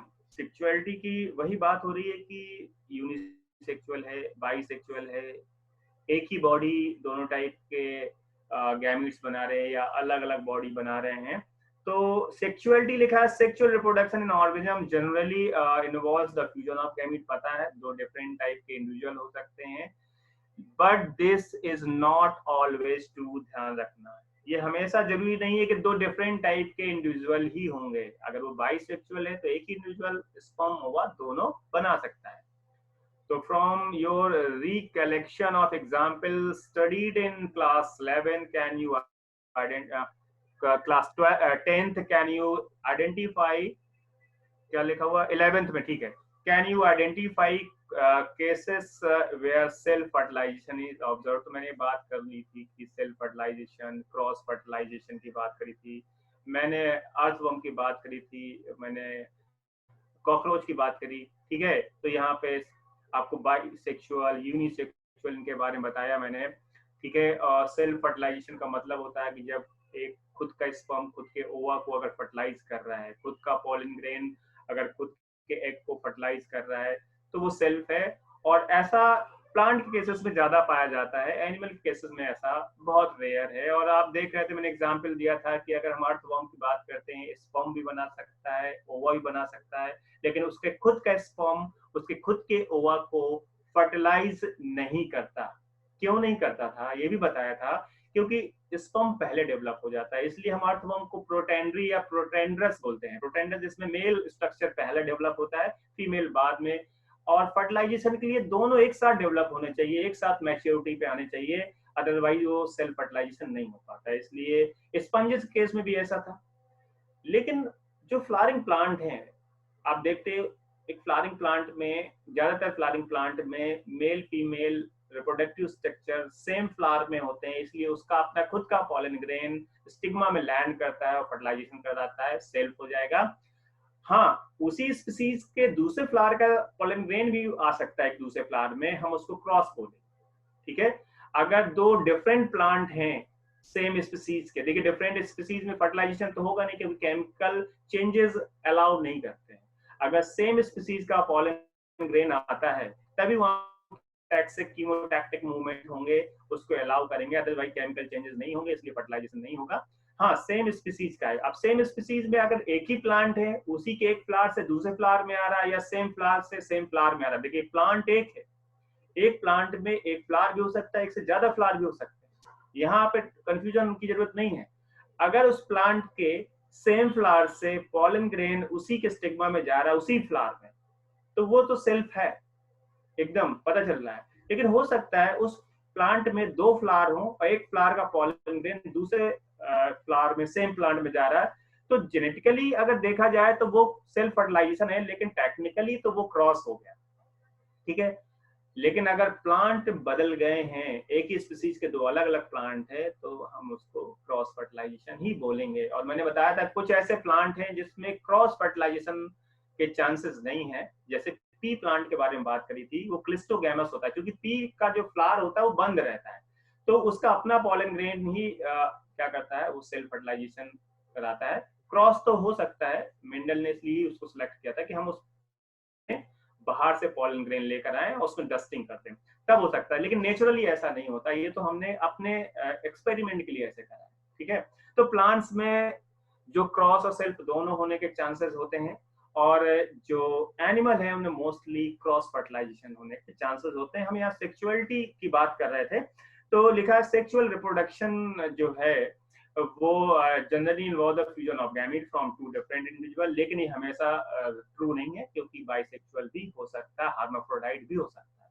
From your recollection of example study in class 11th can you identify cases, यहाँ पे सेल्फ फर्टिलाइजेशन दिया है, नीचे पैरा में आ जाते हैं, लिखा है कि प्लांट में है both male and female reproductive structure, ये मैं बता चुका हूँ आपको, ठीक है। इन द सेम प्लांट हम उसको क्या बोलेंगे, बाइसेक्सुअल बोलेंगे, ठीक है। और फिगर 1.6 में आप देख सकते हैं। और ऑन द डिफरेंट प्लांट, अगर वो डिफरेंट प्लांट में है तो हम उसको यूनिसेक्सुअल बोल लेंगे, ठीक है। और 1.6D में दिया हुआ है, in several fungi and plant terms such as homothallic और monoecious used to denote the bisexual. एक बात तो पता चल गई कि होमोथैलिक, मोनोइसियस जो किस लिए यूज करते हैं, डिनोट टू बाइसेक्सुअल, तो ये रिलेशन समझ में आ गया, होमोथैलिक मोनोइसियस यानी कि bisexual condition. And heterothallic, hetero का मतलब होता है डिफरेंट, हेट्रोथैलिक जिसको हम डाइसियस बोलते हैं, ये यूनिसेक्सुअल से रिलेटेड है। तो अगर वो हेट्रोथैलिक है तो हम यूनिसेक्सुअल की बात करेंगे, यानी कि डाइसियस, कंफ्यूज मत होइए, यूनिसेक्सुअल यानी कि डाइसियस यानी कि दो अलग अलग बॉडी, बाइसेक्सुअल यानी कि मोनोसियस, एक ही में दोनों, ये ध्यान रखेंगे। तो होमो और हेट्रो यहाँ पे टर्म दिए हुए हैं जिनके बारे में हमने पढ़ा, ये टर्म है यूज होते हैं जो डाइसियस यूनिसेक्सुअल के लिए। और लिखा है in flowering plant the unisexual male flower is staminate, ध्यान रखिए, फ्लावरिंग प्लांट में यूनिसेक्सुअल है उसको स्टामिनेट बोलते हैं, जो इसमें स्टामिन होंगे, और वाइल फीमेल इज पिस्टिलेट जिसमें पिस्टिल्स होंगे, ठीक है। In some flowering plant both male and female may be present on the same individual, जहां मेल फीमेल दोनों एक ही में होंगे, हम उसको मोनोइसियस या उसको हम लोग बाइसेक्सुअल बोलेंगे। और अगर सेपरेट इंडिविजुअल में है तो हम उनको डाइसियस या यूनिसेक्सुअल बोलेंगे, ठीक है। कुछ एग्जाम्पल दे सकते हैं यहाँ पे जो आपके एग्जाम में पूछेंगे, वो एग्जाम्पल क्या है। Some examples of monoecious plants are cucurbits, ध्यान रखिएगा, एंड कोकोनट। तो मोनोइसियस का इन्होंने एग्जाम्पल दे दिया, मोनोइसियस का एग्जाम्पल क्या दिया इन्होंने, कुकुरबिट्स दिया, कोकोनट दिया। एंड डाइसियस प्लांट्स का जहाँ पे मेल फीमेल अलग अलग होंगे वहां पे एग्जाम्पल दिया है इन्होंने, पपाया और डेट पाम का, क्लियर। तो ये आप यहाँ पे पूछा जा सकता है कि भाई एग्जाम्पल दे दीजिए, कुछ प्लांट्स का वहाँ पे ऑप्शन दिया हो सकता है कि मोनोइसियस का एग्जाम्पल दीजिए या डाइसियस का एग्जाम्पल दीजिए, या वही यूनिसेक्सुअल बाइसेक्सुअल के नाम से पूछा जा सकता है। और बाइसेक्सुअल को हर्माफ्रोडाइट भी बोलते हैं, ध्यान रखिए, ठीक है। तो यहाँ पे नीचे आते हैं कि बट व्हाट अबाउट एनिमल्स, जैसे यहाँ पे ऊपर हम लोग प्लांट की बात कर रहे थे, अगर हम यही केस यूनिसेक्सुअल बाइसेक्सुअल की बात एनिमल के केस में करते हैं तो लिखा हुआ what about animals are individuals of all species either male और फीमेल, क्या सभी के सभी यूनिसेक्सुअल होंगे या वो बोथ रिप्रोडक्टिव ऑर्गन होंगे, बाइसेक्सुअल होंगे। तो एग्जांपल आपको पता है, अर्थवर्म का केस है वो बाइसेक्सुअल है, लेकिन कॉकरोच का केस है वो कैसा है, यूनिसेक्सुअल है। तो ये आप पहले ही इस चीज को आप जान चुके हैं, इसलिए यहाँ पे इतना कंफ्यूजन नहीं होगा। तो लिखा हुआ एक यूनिसेक्सुअल एनिमल्स में जैसे इन्होंने उसकी लिस्ट बनाने के लिए कहा, और यहाँ पे लिखा है कि अर्थवर्म, स्पंज, टेपवर्म और लीच, इनके लिए बोला कि टिपिकल एग्जाम्पल हैं बाइसेक्सुअल एनिमल्स के। ठीक है, अर्थवर्म, स्पंज, टेपवर्म, लीच, ये टिपिकल एग्जाम्पल हैं बाइसेक्सुअल एनिमल में जिसमें मेल और फीमेल दोनों जो रिप्रोडक्टिव ऑर्गन्स हैं वो क्या होंगे, वो मेल फीमेल जो रिप्रोडक्टिव ऑर्गन्स हैं वो एक ही ऑर्गेनिज्म में होंगे और इनको हम बोलते हैं हर्माफ्रोडाइट। ठीक है, लेकिन जो कॉकरोच की बात कर रहे हैं, जो कॉकरोच यहाँ दिया हुआ है, ये यूनिसेक्सुअल स्पीसीज का एग्जाम्पल है। हम लोग भी यूनिसेक्सुअल का एग्जाम्पल हैं। आप देखते हैं हमारे मेल फीमेल अलग अलग होते हैं। तो ये आपकी यहाँ पे सेक्सुअलिटी की बात थी। अब आपको पता है गैमीट जब बनने हैं तो आप देखते हैं स्पर्म बहुत सारे होते हैं, एक तो होता नहीं है, ओवा जरूर, क्योंकि इस मेल गैमीट को जिसको एक जगह से दूसरी जगह जाना होता है उसमें बहुत उस टाइम पे ट्रैवल करते समय, ट्रांसपोर्ट करते समय बहुत सारे गैमीट्स की डेथ हो जाती है। इसलिए एक फर्टिलाइजेशन की श्योरिटी के लिए जो मेल गैमीट्स है उनका नंबर बहुत ज्यादा होता है, मिलियंस में होता है कि कोई ना कोई तो पहुंचे। ठीक है, जबकि फीमेल गैमीट्स का नंबर कम है, आप देखते हैं। तो जब हमने अपनी लाइफ एक सेल से स्टार्ट करी थी, जाइगोट से, फिर हम 2 सेल, 4 सेल, 8 सेल, 16 सेल, इन स्टेजेस में आ जाते हैं। इसके बाद हम रिप्रोडक्टिव फेज में आते हैं तो हम में जर्म सेल्स, हमारी पूरी बॉडी में 2 तरह के सेल्स की हम बात करते हैं, एक सोमैटिक सेल्स, एक जर्म सेल्स। जो जर्म सेल्स होते हैं वो पार्टिसिपेट करते हैं सेक्सुअल रिप्रोडक्शन में और यही गैमीट बनाने के लिए। तो जब बहुत सारे गैमीट्स बनना है मान लीजिए, तो बहुत सारी सेल्स चाहिए गैमीट बनाने वाली। तो यानी कि जब सेल डिवीजन नहीं होगा तो नंबर ऑफ सेल्स नहीं होंगे, इसलिए गैमीट फॉर्मेशन के लिए बहुत सारी सेल्स का होना भी जरूरी है। इसलिए यहाँ पे लिखा है cell division during gamete formation, cell division during gamete formation.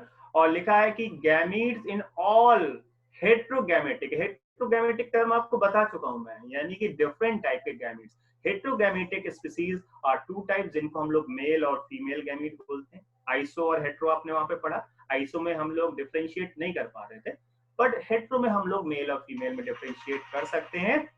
और गैमीट्स आर हैप्लॉइड, ध्यान रखिए। एक मिनट में चार्जर जरा लगा लूं अपना।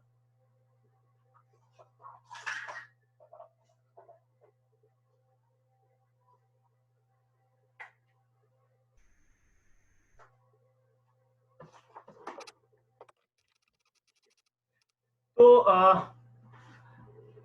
हम लोग बात कर रहे थे कि जो गैमीट होंगे वो हैप्लॉइड हो। हैप्लॉइड का जब मतलब होता है जिसमें एक सेट होगा क्रोमोसोम का। जैसे हम लोगों की जो बॉडी होती है उसमें मोस्ट ऑफ द सेल्स होते हैं वो डिप्लॉइड होते हैं, यानी 2 सेट होते हैं क्रोमोसोम के, 23 पेयर।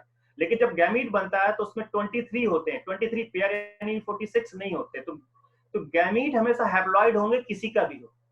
गैमीट हमेशा कैसा होगा, हैप्लॉइड होगा। और लिखा हुआ है कि gametes are haploid though the parents plant's body from which they arise may be either haploid or diploid। बात समझ रहे हैं कि जिनसे ये गैमीट बने हैं वो हैप्लॉइड डिप्लॉइड दोनों हो सकते हैं।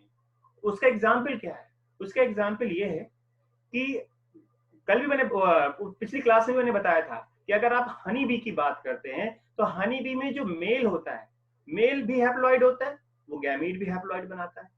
जो फीमेल हनी बी होते हैं वो डिप्लॉइड होते हैं। तो इससे हमें ये पता चलता है कि जरूरी नहीं है कि जो इंडिविजुअल है जो गैमीट बना रहा है वो हमेशा डिप्लॉइड ही होगा। कुछ एक्सेप्शनल केसेस हैं, वेस्प है, हनी बी है, उनमें क्या होता है वो हैप्लॉइड होते हैं, इसलिए उनमें जो गैमीट भी हैप्लॉइड है। हालांकि गैमीट तो हमेशा हैप्लॉइड बनेंगे बनेंगे, लेकिन जो डिप्लॉयड ऑर्गेनिज्म होते हैं उनमें जो हैप्लॉइड गैमीट बनते हैं उनमें मियोसिस होता है, तब हैप्लॉइड बनते हैं। लेकिन यहाँ इस केस में जो ऑलरेडी पहले से ही हैप्लॉइड ऑर्गेनिज्म है, ठीक है, हैप्लॉइड कह रहा है उसको कोई प्रॉब्लम नहीं है, इसलिए ऑर्गेनिज्म जो गैमीट बनाएगा वो हैप्लॉइड भी हो सकता है और डिप्लॉयड भी हो सकता है। ठीक है, एग्जाम्पल आपके सामने है, मैंने बता दिया। तो हैप्लॉइड डिप्लॉयड हो सकता है। A haploid parent produces gamete by mitotic division. ध्यान रखिए, जो ऑलरेडी पहले से ही हैप्लॉइड है, पेरेंट जो गैमीट बनाने जा रहा है, वो गैमीट कौन से प्रोसेस से बनाएगा, उसको बोलते हैं माइटोटिक डिवीजन। आप जानते हैं कि मियोसिस माइटोसिस दो डिवीजन है, तो ये तो ऑलरेडी हैप्लॉइड है, इसको मियोसिस करने की जरूरत नहीं है। और बात समझ में आ रही होगी आपको, ठीक है। तो डज लिखा हुआ आगे कि does is this mean that meiosis never occur in organism that are haploid? Carefully examine the flow chart of all life cycle of algae that you have studied. तो हम लोग जब प्लांट वाला पढ़ेंगे आगे, वहाँ पे जब एल्गी वगैरह के लाइफ साइकिल पढ़ेंगे तो वहाँ पे सामने चीजें आएंगी जहाँ पे हमें पता चलेगा कि हैप्लॉइड होता है कि डिप्लॉइड होता है। इस चैप्टर में हमें वो साइकिल नहीं पढ़ने हैं, लेकिन उन्होंने बता दिया है कि ऐसा आपको पढ़ने को मिलेगा। ठीक है, तो बात क्लियर हो रही होगी धीरे धीरे मेरे ख्याल से। बात आगे है कि क्या लिखा हुआ है कि several organism belonging to Monera. Monera क्या होता है, आप जब पढ़ते हैं तो Monera, Protista, Fungi, Plantae, Animalia, यानी कि 5 किंगडम पढ़ते हैं। हालांकि 6 किंगडम सिस्टम आया है जिसमें हमने बैक्टीरिया को 2 में डिवाइड किया, Archie bacteria and you bacteria. तो लेकिन आपकी बुक में 5 किंगडम के बारे में ही पढ़ना है। तो मोनरेंस क्या होते हैं, बैक्टीरिया जिसमें आते हैं, ये पहला सबसे सिंपल प्रिमिटिव किंगडम है जहां पे हम लोग बैक्टीरिया की बात करते हैं, उनको मोनरा बोलते हैं। तो several organism belonging to Monera, Fungi kingdom, algae, bryophytes क्या है, हैव हैप्लॉइड प्लांट बॉडी। अब देखिए यहाँ ब्रायोफाइट तक गए, यहाँ पे टेरिडोफाइट और आगे एंजियोस्पर्म जिम्नोस्पर्म की बात नहीं कर रहे हैं। तो ये बताना चाहते हैं कि जो मोनरा से लोग हैं, जो फंजाई हैं, एल्गी हैं, ब्रायोफाइट्स हैं, इनमें जो उनकी लाइफ साइकिल देखेंगे तो उनमें जो बॉडी होगी वो हैप्लॉइड प्लांट बॉडी आपको देखने को मिलेगी। जबकि जैसे हम लोग हायर ऑर्गेनिज्म में हमें हैप्लॉइड कंडीशन नहीं है, हमें हैप्लॉइड कंडीशन तो तब आती है जब गैमीट्स का फॉर्मेशन होता है। बाकी हमारी बॉडी पूरी डिप्लॉयड है, हर बॉडी की कोई भी सेल है वहां पे 2 सेट ऑफ क्रोमोसोम है, इसलिए डिप्लॉयड है। ठीक है, तो यहाँ पे लिख दिया इन्होंने कि इनमें है but in organism belonging to pteridophyte, gymnosperm, angiosperm, pteridophyte, gymnosperm, angiosperm, and most of the animal including humans being कैसे हैं, पेरेंट बॉडी कैसी है, डिप्लॉयड है। It is obvious that meiosis, जिसको हम लोग रिडक्शन डिवीजन बोलते हैं, has to occur if diploid body has to produce haploid gamete। तो अगर बॉडी डिप्लॉयड है, उसको गैमीट्स बनाने, और आपको पता है गैमीट्स तो कैसे होते हैं, हमेशा हैप्लॉइड होते हैं, तो उनको मियोसिस करना होगा। ठीक है, लेकिन जो ऑलरेडी पहले से ही हैप्लॉइड है, ठीक है, उनको मियोसिस नहीं, वो माइटोसिस के थ्रू हैप्लॉइड गैमीट बनाते हैं। तो बात यहाँ क्लियर हो गई होगी कि मियोसिस और माइटोसिस क्यों हो रहा है और क्या इसकी जरूरत है। यहाँ पे देखिए फिगर बना हुआ है आपका अर्थवर्म का, जो पीछे कॉकरोच का बना हुआ है, उनके रिप्रोडक्टिव स्ट्रक्चर बने हुए हैं। आप देख रहे हैं अर्थवर्म के केस में, अर्थवर्म के केस में जो कि बाइसेक्सुअल होता है, वहां पे टेस्टिस और ओवरी एक ही बॉडी में बने हुए हैं। तो समझ में आ रहा होगा कि ये हर्माफ्रोडाइट है, ये बाइसेक्सुअल है, ये बात आपके समझ में आ रही होगी।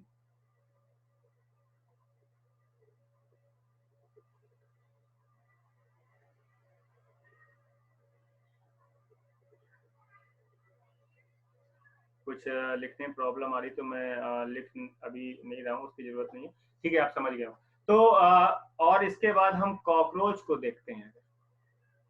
तो कॉकरोच पता है आपको यूनिसेक्सुअल होता है, टेस्टिस बने हैं मेल के केस में यहाँ पे, टेस्टिस बने हैं यहाँ पे मेल के केस में, आप देख रहे हैं, और फीमेल के केस में यहाँ पे ओवरी बने हुए, ठीक है। और कॉकरोच को आप थोड़ा सा पढ़ेंगे आप वहाँ पे, तो आपको इसमें क्वेश्चन ये पूछते हैं, जनरल क्वेश्चन पूछ सकते हैं कि भाई कौन से सेगमेंट में पाए जाते हैं। तो मैं आपको यहाँ पे अगर देखता हूँ अभी लिखने में प्रॉब्लम नहीं आ रही, तो मैं एक थोड़ा सा लिख के भी यहाँ पे बता देता हूँ कि ओवरी और जो टेस्टिस वाले के बारे में कि कहाँ पे पाए जाते हैं। तो आपको पता है अर्थवर्म में 2 पेयर टेस्टिस होते हैं। कितने होते हैं? 2 पेयर्स होते हैं।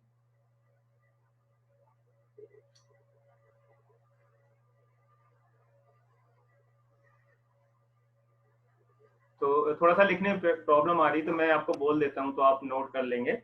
तो वहां पे फिगर में लिख लीजिए कि 2 पेयर टेस्टिस होंगे, ठीक है, और जो टेस्टिस सैक होंगे, यानी कि 2 पेयर टेस्टिस होंगे, वो कहाँ पे होंगे? वो 10वें और 11वें सेगमेंट पे होंगे। देखिए अर्थवर्म में 1 से लेके 120, 1 से लेके 100 से लेके 120 सेगमेंट तक हो सकते हैं। और मेटामेरिक सेगमेंटेशन हम लोग पढ़ते हैं अर्थवर्म के केस के बारे में, और अर्थवर्म की बॉडी सेगमेंट में डिवाइड होती है, और जो ऑर्गन्स होते हैं वो सेगमेंट के हिसाब से डिवाइडेड होते हैं, ठीक है। तो अगर हम बात करते हैं अर्थवर्म की, जो टेस्टिस होंगे वो कितने होंगे? वो 2 पेयर होंगे, 10वें और 11वें सेगमेंट में होंगे, ठीक है। और अगर हम बात करते हैं सेमिनल वेसिकल की, जहां पे स्पर्म का मैचुरेशन होता है, वो 11वें और 12वें सेगमेंट में होता है। तो सेमिनल वेसिकल और टेस्टिस की अगर हम बात कर दिया तो उसका हमने सेगमेंट बता दिया, ठीक है।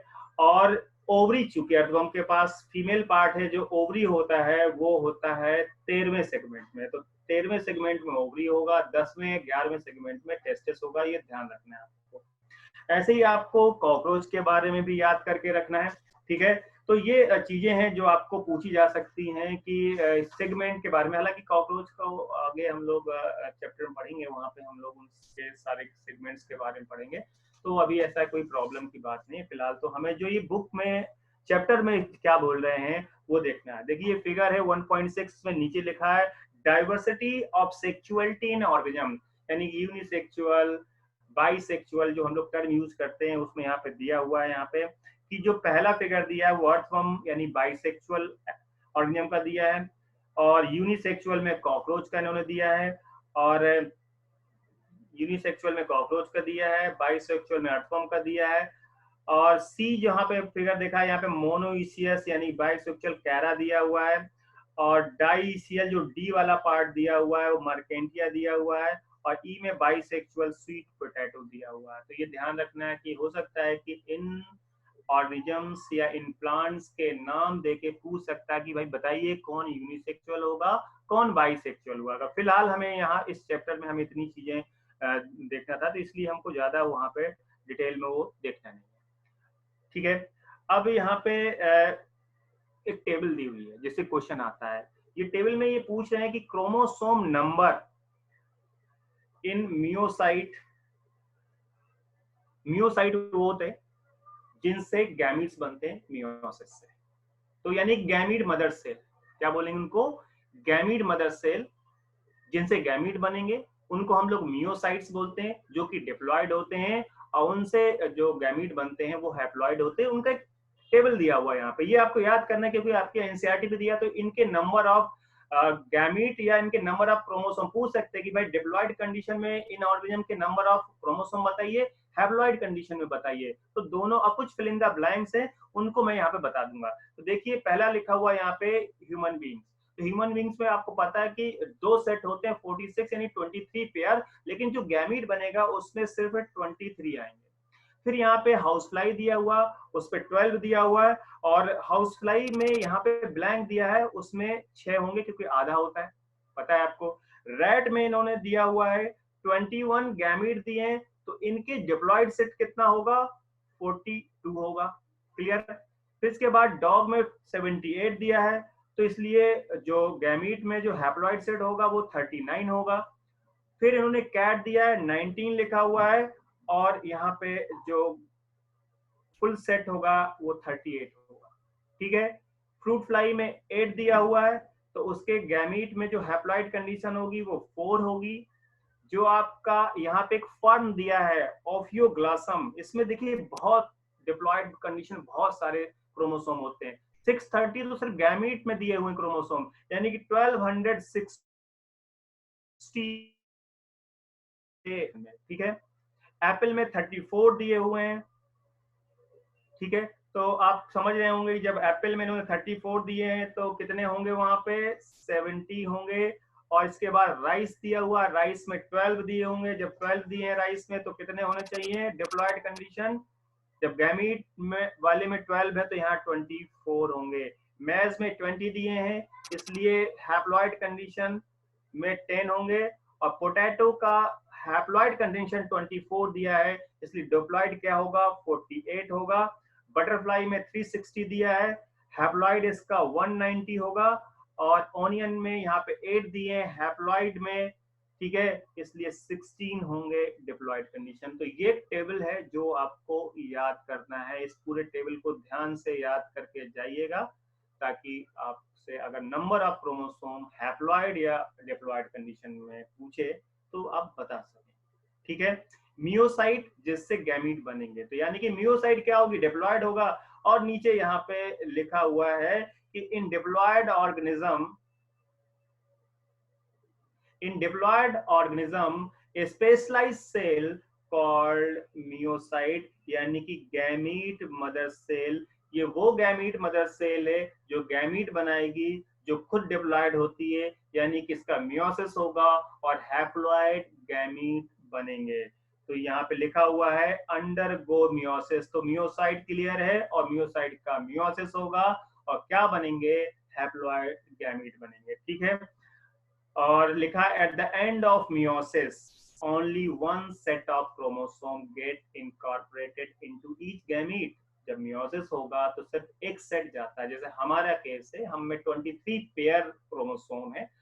तो आप देखते कि मेल केस में 23x या 22 प्लस एक्स या 22 प्लस वाई हो सकते हैं, क्योंकि मेल बच्चा होगा या फीमेल बच्चा होगा, इसके लिए जो मेल पेरेंट है वो रिस्पॉन्सिबल होता है। तो उसका जो गैमीट होगा वो 22 प्लस एक्स के साथ हो सकता है या वो 22 प्लस वाई के साथ होता है। जबकि उसका जो डिप्लॉयड सेल था उसमें क्या था, 22 पेयर प्लस एक्स वाई, यानी कि 23 पेयर। और जिस टाइम पे उसमें गैमीट बनेंगे मियोसिस के थ्रू, तो 22 जो ऑटोसोम है वो तो अलग अलग हो गए, लेकिन अब एक्स जाएगा कि वाई जाएगा, तो मियोसिस में 50-50% चांसेस होते हैं ह्यूमन के केस में कि वो 22 प्लस एक्स होगा या 22 प्लस वाई होगा, ठीक है। यानी कि मियोसिस के एंड में एक सेट ही जाएगा। वही बात यहाँ लिखी है कि at the end of meiosis only one set of chromosome get incorporated into each gamete। ये बात क्लियर हो गई। तो नीचे लिखा हुआ है कि carefully study table 1.1 and fill in the diploid and haploid chromosome number of organism, जो कि मैंने ऑलरेडी आपके सॉल्व कर दीजिए किए हैं, उनको याद रखेंगे, ठीक है। और is there any relationship in number of chromosome of meiocyte and gametes, आपको पता है उनका रिलेशन होगा और टेबल पे देख रहे हैं। तो गैमीट बन चुके हैं, क्रोमोसोम का नंबर देख लिया हमने। इसके बाद हमने ये भी देख लिया है कि हैप्लॉइड डिप्लॉइड कंडीशन कैसे होगी। अब गैमीट को ट्रांसफर करना है, इसलिए ट्रांसफर ऑफ गैमीट जो नहीं होता है तो गैमीट बनने का कोई फायदा नहीं है। तो ट्रांसफर ऑफ गैमीट की अगर हम बात करते हैं कि after the formation of male and female gamete must be physically brought together to facilitate fusion, यानी कि अब इनको फिजिकली कांटेक्ट में, फिजिकल कांटेक्ट में आना पड़ेगा, तभी तो फर्टिलाइजेशन होगा। अब मैंने बोला था सिनगैमी एंड फर्टिलाइजेशन।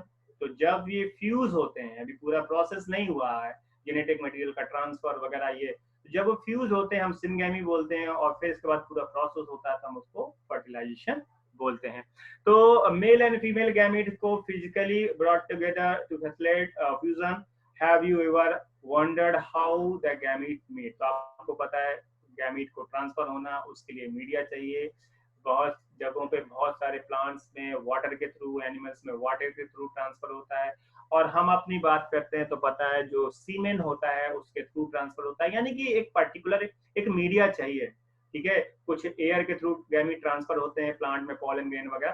तो लिखा है how you ever have you ever wondered how the gametes make in A majority of organism mail gamete is motile. ध्यान रखिए, मैंने पहले बताया कि ज्यादातर में जो मेल गैमीट होता है वो कैसा होता है, मोटाइल होता है। और मेल गैमीट को in majority of male gamete motile and female stationary. तो ज्यादातर ऑर्गेनिज्म में जो मेल गैमीट होता है वो मोटाइल होता है, वो ट्रैवल करके जाता है, और फीमेल गैमीट स्टेशनरी होता है। इसी वजह से मेल गैमीट का नंबर ज्यादा होता है, क्योंकि इन्वायरमेंटल कंडीशंस इतनी में सरवाइव करना आसान नहीं है, बहुत सारे गैमीट्स की डेथ हो जाती है। तो अगर एक दो गैमीट होते तो फर्टिलाइजेशन के चांसेस बहुत कम होते, स्पीशीज खत्म हो जाती है। तो फीमेल गैमीट स्टेशनरी होगा ज्यादातर। Exceptions are few fungi and algae in which both types of gametes are motile. तो कुछ एक्सेप्शंस हैं यहाँ पे, कौन है वो एक्सेप्शंस? यहाँ लिखा हुआ है fungi, algae, both types gametes move. यहाँ दोनों तरह गैमीट्स मोटाइल हो सकते हैं, ठीक है, मोटाइल होंगे। और यहाँ पे लिखा है एक मीडियम चाहिए जिससे ये मेल गैमीट मूव कर सके।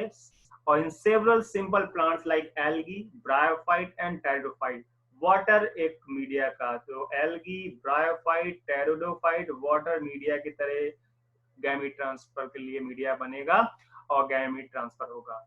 लेकिन बहुत सारे नंबर ऑफ मेल गैमीट्स हैं fail to reach female gamete. तो बहुत, मैंने पहले बताया नंबर ऑफ मेल गैमीट ज्यादा क्यों होते हैं कि बहुत सारे पहुंच नहीं पाते हैं।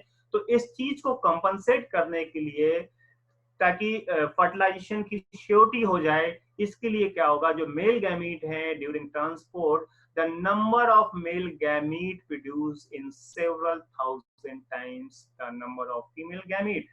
तो मेल गैमीट क्या होंगे, सेवरल थाउजेंड टाइम ज्यादा होंगे फीमेल गैमीट से, ताकि एक श्योरिटी हो सके फर्टिलाइजेशन की। बात क्लियर है आपकी? ठीक है, ठीक है। तो अगले पेज में लिखा है इन सीड प्लांट्स की अगर हम बात करते हैं, pollen grains are the carrier of male gamete. तो अगर हम लोग सीड प्लांट्स की बात करते हैं तो उनका मेल गैमीट का कैरियर कौन है, पॉलन ग्रेन्स है, ठीक है। एंड ओव्यूल हैव द, और ओव्यूल के अंदर क्या होता है, एग होता है। आप देखते हैं पॉलन ग्रेन कहाँ पे बनता है, एंथर्स में बनता है, ठीक है। और have to be transfer to stigma, उसको कहाँ ट्रांसफर होता है, होना होता है फीमेल पार्ट स्टिग्मा में, before it can lead to fertilization. तो फर्टिलाइजेशन से पहले उसको क्या होना होगा, ट्रांसफर होगा। और अगर हम बाइसेक्सुअल सेल्फ फर्टिलाइजिंग प्लांट, जिसकी जैसे कि जहाँ पे दोनों मेल फीमेल बन रहे हैं, और उसका एग्जाम्पल यहाँ पे इन्होंने दिया है पी का, bisexual self fertilising plant P, जो मैंने बोला था कि ये इसका फ्लावर बंद रहता है, तो इसका अपना पॉलन ग्रेन अपने स्टिग्मा में जाता है, बाहर से आने के चांसेस नहीं होते हैं। P, transfer of pollen grains into the stigma is relatively easy, and as anther and stigma are located close to each other, क्योंकि एंथर स्टिग्मा पास पास होते हैं तो ट्रांसफर होना भी बहुत आसान है, क्योंकि ये स्टिग्मा और एंथर क्या है, पास पास है। तो लिखा to each other, pollen grain soon after they are shed, pollen grain shed हो जाएंगे, स्टिग्मा के कांटेक्ट में आएंगे। और यहाँ पे लिखा है क्रॉस पॉलिनेशन जब दूसरी जगह से आना, प्लांट्स इंक्लूडिंग जो डाइसियस होते हैं यानी कि यूनिसेक्सुअल होते हैं, मेल अलग होता है, प्लांट अलग, फीमेल अलग होता है, स्पेशलाइज्ड इवेंट कॉल, तो वहां पे पॉलिनेशन होना पड़ेगा। तो जो अलग अलग हैं, दूसरी जगह से पॉलिन ग्रेन आ रहा है तो वहां तो पॉलिनेशन के बिना नहीं हो सकता, क्रॉस फर्टिलाइजेशन में पॉलिनेशन के बिना नहीं हो सकता, लेकिन जो सेल्फ है वहां कोई दिक्कत नहीं है। तो ये जो डाइसियस यूनिसेक्सुअल जो प्लांट होते हैं वहां पे क्या होगा, पॉलिनेशन होना होगा, ठीक है। तो ट्रांसफर पॉलन ग्रेन का अलग अलग मीडिया से हो सकता है, एयर के थ्रू हो सकता है। जब रिप्रोडक्शन इन प्लांट है वहां पे हम सारे टाइप के पॉलिनेशन जो एजेंट है उनके बारे में पढ़ेंगे। प्लांट ये जो पॉलिनेशन है ये एयर के थ्रू हो सकता है, ठीक है, और ये इंसेक्ट वगैरह के थ्रू हो सकता है, बहुत सारी चीजें हम वहाँ देखेंगे। तो but in cross pollination plants जो डाइसियस हैं, स्पेशलाइज इवेंट होगा वहाँ पे जिसको हम लोग पॉलिनेशन बोलेंगे, ट्रांसफर ऑफ पॉलिन ग्रेन्स होगा स्टिग्मा में, और पॉलिन ग्रेन फिर जर्मिनेट करेगा कहाँ पे, स्टिग्मा में जर्मिनेट होगा स्टिग्मा, ठीक है, पे, और कैरिंग द मेल गैमीट, और वो पॉलन ट्यूब जो मेल गैमीट के थ्रू कहाँ पहुंचेगा, ओव्यूल तक जाएगा, and discharge male gamete near the egg, ठीक है। In dioecious animals, since male and female gamete are formed in different individual, the organism must evolve a special mechanism for gamete transfer. तो उनमें बिना इसके gamete transfer नहीं हो पाएगा। Successful transfer and coming together of gamete is essential for most critical event. ध्यान रखिए, यहाँ पे अंडरलाइन कर लीजिए, आपको ये लाइन में क्वेश्चन पूछ सकते हैं, वहां 4 ऑप्शन तो लिख सकते हैं। Most critical event in sexual reproduction, the fertilization. तो टुगेदर क्या लिखा, coming together of gamete is essential. अगर नहीं आते हैं गैमीट्स, पास नहीं आते हैं, ऐसा फिनोमेना डेवलप नहीं है, तो फर्टिलाइजेशन नहीं होगा। और इन यूनिसेक्सुअल ऑर्गेन्स के लिए नई प्रोजेनी प्रोड्यूस करना मुश्किल हो जाएगा, ठीक है। तो ये आपका गैमीट बनना, ट्रांसफर मैंने बता दिया, 3 इवेंट्स थे, prior to fertilization, fertilization, post fertilization. अब बात करते हैं फर्टिलाइजेशन की। गैमीट ट्रांसफर हो सकता है, और लिखा है most vital of sexual reproduction is perhaps the fusion of gamete. अगर गैमीट्स बन जाते हैं, ट्रांसफर हो जाते हैं, अगर उनका फ्यूजन ही नहीं होगा तो क्या मतलब है गैमीट्स के बनने का? कोई मतलब नहीं है। उनका सिग्निफिकेंस तो तब है जब वो प्रोजेनी प्रोड्यूस हो सके। तो प्रोजेनी प्रोड्यूस तब होगी जब फर्टिलाइजेशन होगा, जब फ्यूजन होगा। इसलिए यहाँ पे लिखा कि most vital event this process called syngamy. तो यानी fusion of gamete is called syngamy, result in for, जिसकी वजह से क्या होगा, डिप्लॉयड जाइगोट बनेगा। और term fertilization often use for this process. तो ये जो काम हुआ है, फ्यूजन हुआ है, जाइगोट बना है, हम क्या बोलेंगे, फर्टिलाइजेशन हुआ है। The term syngamy and fertilization, यहाँ पे देखिए दोनों टर्म दिए हुए हैं, syngamy and fertilization are frequently use through interchanging, ठीक है। What would happen if syngamy does not occur? अब देखिए अगर सिनगैमी नहीं होगा तो क्या होगा, सिनगैमी नहीं होगा, फ्यूजन नहीं होगा, तो क्या होगा कि फर्टिलाइजेशन नहीं है, तो क्या फायदा रहा गैमीट बनना? लिखा वो what would happen if syngamy does not, ठीक है। How it has to be mentioned here that in some organism, जैसे रोटीफर्स यहाँ पे दिया हुआ, ठीक है, हनी भी दिया हुआ है, मैंने पहले ही बताया था। हनी बी में जो मेल होता है वो हैप्लॉइड होता है। जब वो हैप्लॉइड है यानी कि वहां गैमीट का फ्यूजन नहीं हुआ। मेल हनी बी में जो एग होता है वो डेवलप होके क्या कर लेता है, जो एग डेवलप होगा वही मेल में कन्वर्ट हो जाएगा, वहां पे स्पर्म के फ्यूजन की जरूरत नहीं है। फीमेल हनी बी बनने में स्पर्म ओवा को फ्यूज होना पड़ेगा। तो ऐसे केसेस जहां पे फ्यूजन ऑफ गैमीट नहीं हो रहा, वो एक्सेप्शनल केसेस हैं। तो यहाँ पे लिखा है कि some organism like rotifers, honey bee and even some lizard जो है, एंड बर्ड्स, जैसे टर्की का इन्होंने एग्जाम्पल दिया हुआ है, वहां पे gamete undergoes develop to form new organ. तो फीमेल गैमीट खुद डेवलप होके नया ऑर्गेनिज्म बन जाएगा बिना किसी फर्टिलाइजेशन के। और आपको पता है जब बिना फर्टिलाइजेशन के कोई ऑर्गेनिज्म डेवलप होता है, हम उसको क्या बोलते हैं, पार्थिनोजेनेसिस बोलते हैं, यानी कि डेवलपमेंट विदाउट फर्टिलाइजेशन। जो पार्थिनोजेनेसिस है उनका जो एग्जाम्पल दिया हुआ है वो टर्की, एक बर्ड का दिया हुआ, लेजर्ड का दिया हुआ, रोटीफर्स का दिया हुआ, हनी बी का दिया हुआ है। यहाँ फर्टिलाइजेशन की जरूरत नहीं है, यहाँ बिना फर्टिलाइजेशन के ही क्या होगा, इंडिविजुअल डेवलप हो जाएगा, ठीक है। तो हम ऐसे प्रोसीजर को क्या बोलते हैं, पार्थिनोजेनेसिस बोलते हैं। और ये यहाँ पे आप देखिए मैंने उसको सर्किल करा हुआ है, पार्थिनोजेनेसिस बोलेंगे जब फर्टिलाइजेशन नहीं होगा। एक टर्म है पार्थिनोकार्पी, पार्थिनोकार्पी भी यही चीज है, विदाउट फर्टिलाइजेशन। बट कहाँ यूज करेंगे? प्लांट के। तो प्लांट के केस में पार्थिनोकार्पी, जैसे सीडलेस आप फ्रूट देखते हैं आप, बनाना वगैरह, वो पार्थिनोकार्पिक फ्रूट है। तो पार्थिनोकार्पी यूज करते हैं प्लांट के केस पे, और अगर पार्थिनोजेनेसिस टर्म आ रहा है तो हम यूज करेंगे एनिमल के केस में। नीचे एक हेडिंग है, कहाँ सिंगैमी होगा, मैं पहले पुराने लेक्चर में बता चुका हूँ। अगर बॉडी के अंदर हो रहा है तो इंटरनल फर्टिलाइजेशन, बॉडी के बाहर हो रहा है तो एक्सटर्नली बता चुका हूँ, इसलिए मैं इसको यहाँ पे बताऊंगा नहीं। मैं थोड़ा सा यहाँ पे आपको जो आपका ये पार्थिनोजेनेसिस है उसके बारे में बताऊंगा। थोड़ा सा लिखने में प्रॉब्लम आ रही है, इसलिए वो, लेकिन मैं फिर भी कोशिश करता हूँ।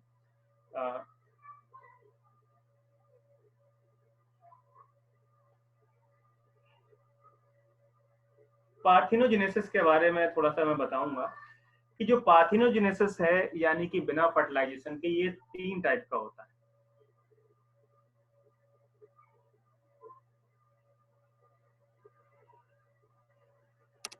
जेनेसिस वो 3 टाइप का होता है। क्योंकि मैंने एक सवाल आपके मन में आ सकता है कि मैंने बोला कि मेल हनी भी तो बन जाता है बिना फर्टिलाइजेशन के, बाकी जो एग्जाम्पल दी, जैसे टर्की का, लिजर्ड का, और भी है, एक स्नेक भी होता है, तो क्या सब में हमेशा जब बिना विदाउट फर्टिलाइजेशन कोई इंडिविजुअल डेवलप होता है तो क्या सब में मेल ही डेवलप हो? क्या ऐसा हो सकता है कि बिना फर्टिलाइजेशन के फीमेल भी डेवलप होते होंगे? इसलिए मैं आपको यहाँ पे पार्थिनोजेनेसिस के टाइप बता रहा हूँ जो कि आपके कॉम्पिटिटिव एग्जाम्स में पूछे जा सकते हैं। तो पार्थिनोजेनेसिस का एक टाइप है, नंबर 1 टाइप है, जिसको हम लोग बोलते हैं अर्हेनो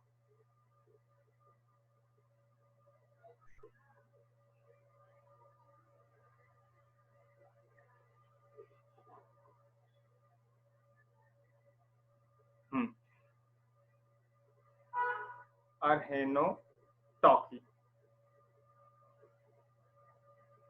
देखिए ये टर्म यूज किया गया, ये टाइप ऑफ पार्थिनोजेनेसिस है। दूसरा टाइप है इसका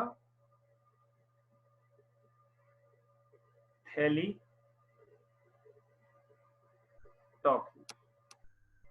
और इसका तीसरा टाइप है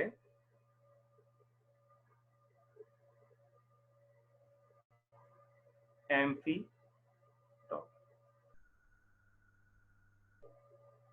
देखिए मैंने यहाँ पे 3 टाइप लिखे हैं, ये तीनों टाइप क्या है? पार्थिनोजेनेसिस के। देखिए अर्हेनोटॉकी एक है जहां पे हमेशा मेल प्रोड्यूस होंगे पार्थिनोजेनेसिस।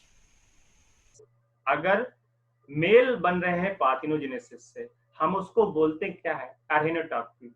यानी है तो पार्थिनोजेनेसिस, लेकिन बोले किस टाइप का है, तो हम उसको बोलेंगे अर्हेनोटॉकी। और कोई एग्जाम्पल पूछेगा कि किस में पाया जाता है, तो ये बीज में होगा, हनी बीज में, ये वेस्ट में होगा। वेस्ट तो आप समझते, पीले रंग का जो होता है, काट लेता है, गुड़ में या चीनी में पाया जाता है, और ब्राउन कलर का भी होता है, वेस्ट में होगा, और टर्की में होगा। टर्की एक बर्ड है। इन तीनों में जो यहाँ पे मैंने एग्जाम्पल आपको दिया है, ये जो दिए हैं, इनमें हमेशा मेल डेवलप होता है एग से, और इसको हम बोलते हैं अर्हेनोटॉकी। लेकिन हम अगर अगले वाले में आ जाते हैं, थैलोटॉकी में आ जाते हैं, तो थैलोटॉकी लिखा है यहाँ पे, जो होते हैं वो सिर्फ फीमेल्स बनते हैं। क्या बनते हैं? सिर्फ फीमेल्स बनते हैं पार्थिनोजेनेसिस से। और इनका जो एग्जाम्पल है वो है एक लिजर्ड है जिसका नाम है लेसर्टा। ठीक है, और मैं पूरा नाम, बड़ा सा नाम है, नहीं पूरा नहीं बता रहा हूँ। एक लेसर्टा एक लिजर्ड है, इसमें अगर पार्थिनोजेनेसिस होगा तो सिर्फ फीमेल बनेगा, जिसको हम हेलोटैक्सी बोलते हैं। और एक विप टेल एक लिजर्ड है, उसमें भी होगा। रोटी फर्स में भी होता है, रोटी फर्स में भी होता है ये। यहाँ पे सिर्फ फीमेल बनता है। तो ये आपका एक टाइप ऑफ पार्थिनोजेनेसिस था जिसमें आपके सिर्फ फीमेल बनते हैं। और तीसरा जो आपका एम्फी लिखा, एम्फी में कोई भी बन सकता है, डिपेंड करता है कि डेवलपमेंट कैसे हुआ। तो ये जो एम्फीटॉकी है, इसमें क्या होगा? इसमें जो एग होगा वो मेल फीमेल किसी में भी डेवलप हो सकता है, ध्यान रखिए। तो इसमें होगा क्या कि एग में डेवलप इनटू एनी सेक्स। जो एग होगा वो किसी भी सेक्स में डेवलप हो सकता है। इसके केसेस में एग किसी भी सेक्स में डेवलप हो सकता है, और ये मेल भी हो सकता है, फीमेल भी हो सकता है। एग्जाम्पल्स क्या है इसके, और मैं एग्जाम्पल्स आपको बता दूं। ये एफिड्स में होता है, एफिड्स में ऐसा होता है। तो ये एनसीईआरटी में नहीं दिया हुआ, लेकिन मैंने आपको यहाँ पे डिस्क्राइब करके बताया कि जो पार्थिनोजेनेसिस है वो आपका 3 टाइप का हो सकता है। यहाँ फर्टिलाइजेशन की जरूरत नहीं है, बिना फर्टिलाइजेशन के एग डेवलप हो जाएगा इंडिविजुअल में। अगर वो मेल में डेवलप हो रहा है हमेशा, जिसमें बी, वेस्ट, टर्की आते हैं, तो एक टाइप है अरेनोटॉकी। अगर उसमें फीमेल है तो थैलोटॉकी है, विप्टेल, लेसेटा, लोटिफेट्स में। और अगर मेल फीमेल में कोई भी डेवलप होता है, ये डेवलपमेंट के टाइम पे डिसाइड होगा, तो वो एफिड्स हैं, उसको हम लोग एम्फीटॉकी बोलते हैं। तो देखिए कुछ एग्जाम्पल्स थे, मैंने आपको यहाँ बता दिया।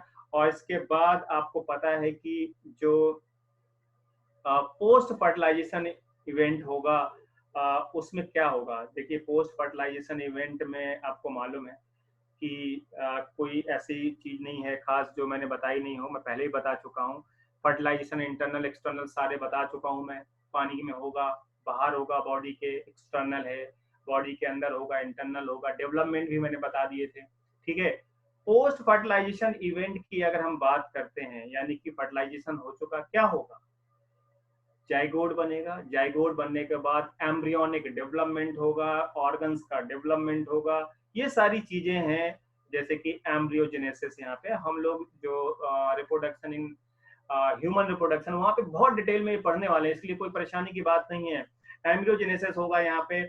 और zygote is a vital link that ensure continuity of species. अगर जाइगोट ही नहीं बन रहा तो फिर बेकार है। तो जाइगोट एक वाइटल लिंक है जो इंश्योर करता है continuity of species between organism of one generation to next. यानी कि पेरेंट्स ने की वजह से गैमीट्स बनेंगे, गैमीट्स फ्यूज होंगे, जाइगोट बनेगा, और जाइगोट डेवलप होके नई जनरेशन को बनाएगा। तो ये जाइगोट है जो वाइटल लिंक है, जो पेरेंट्स और नई जनरेशन के बीच कनेक्शन बना रहा है। और एवरी सेक्सुअली रिप्रोड्यूसिंग ऑर्गेनिज्म, चाहे वो ह्यूमन हो, वो लाइफ हमेशा एक सिंगल सेल से स्टार्ट करता है, जिसको हम लोग जाइगोट बोलते हैं। मैं पहले बता चुका हूँ। एम्ब्रियोजेनेसिस यानी एम्ब्रियो का डेवलपमेंट होगा।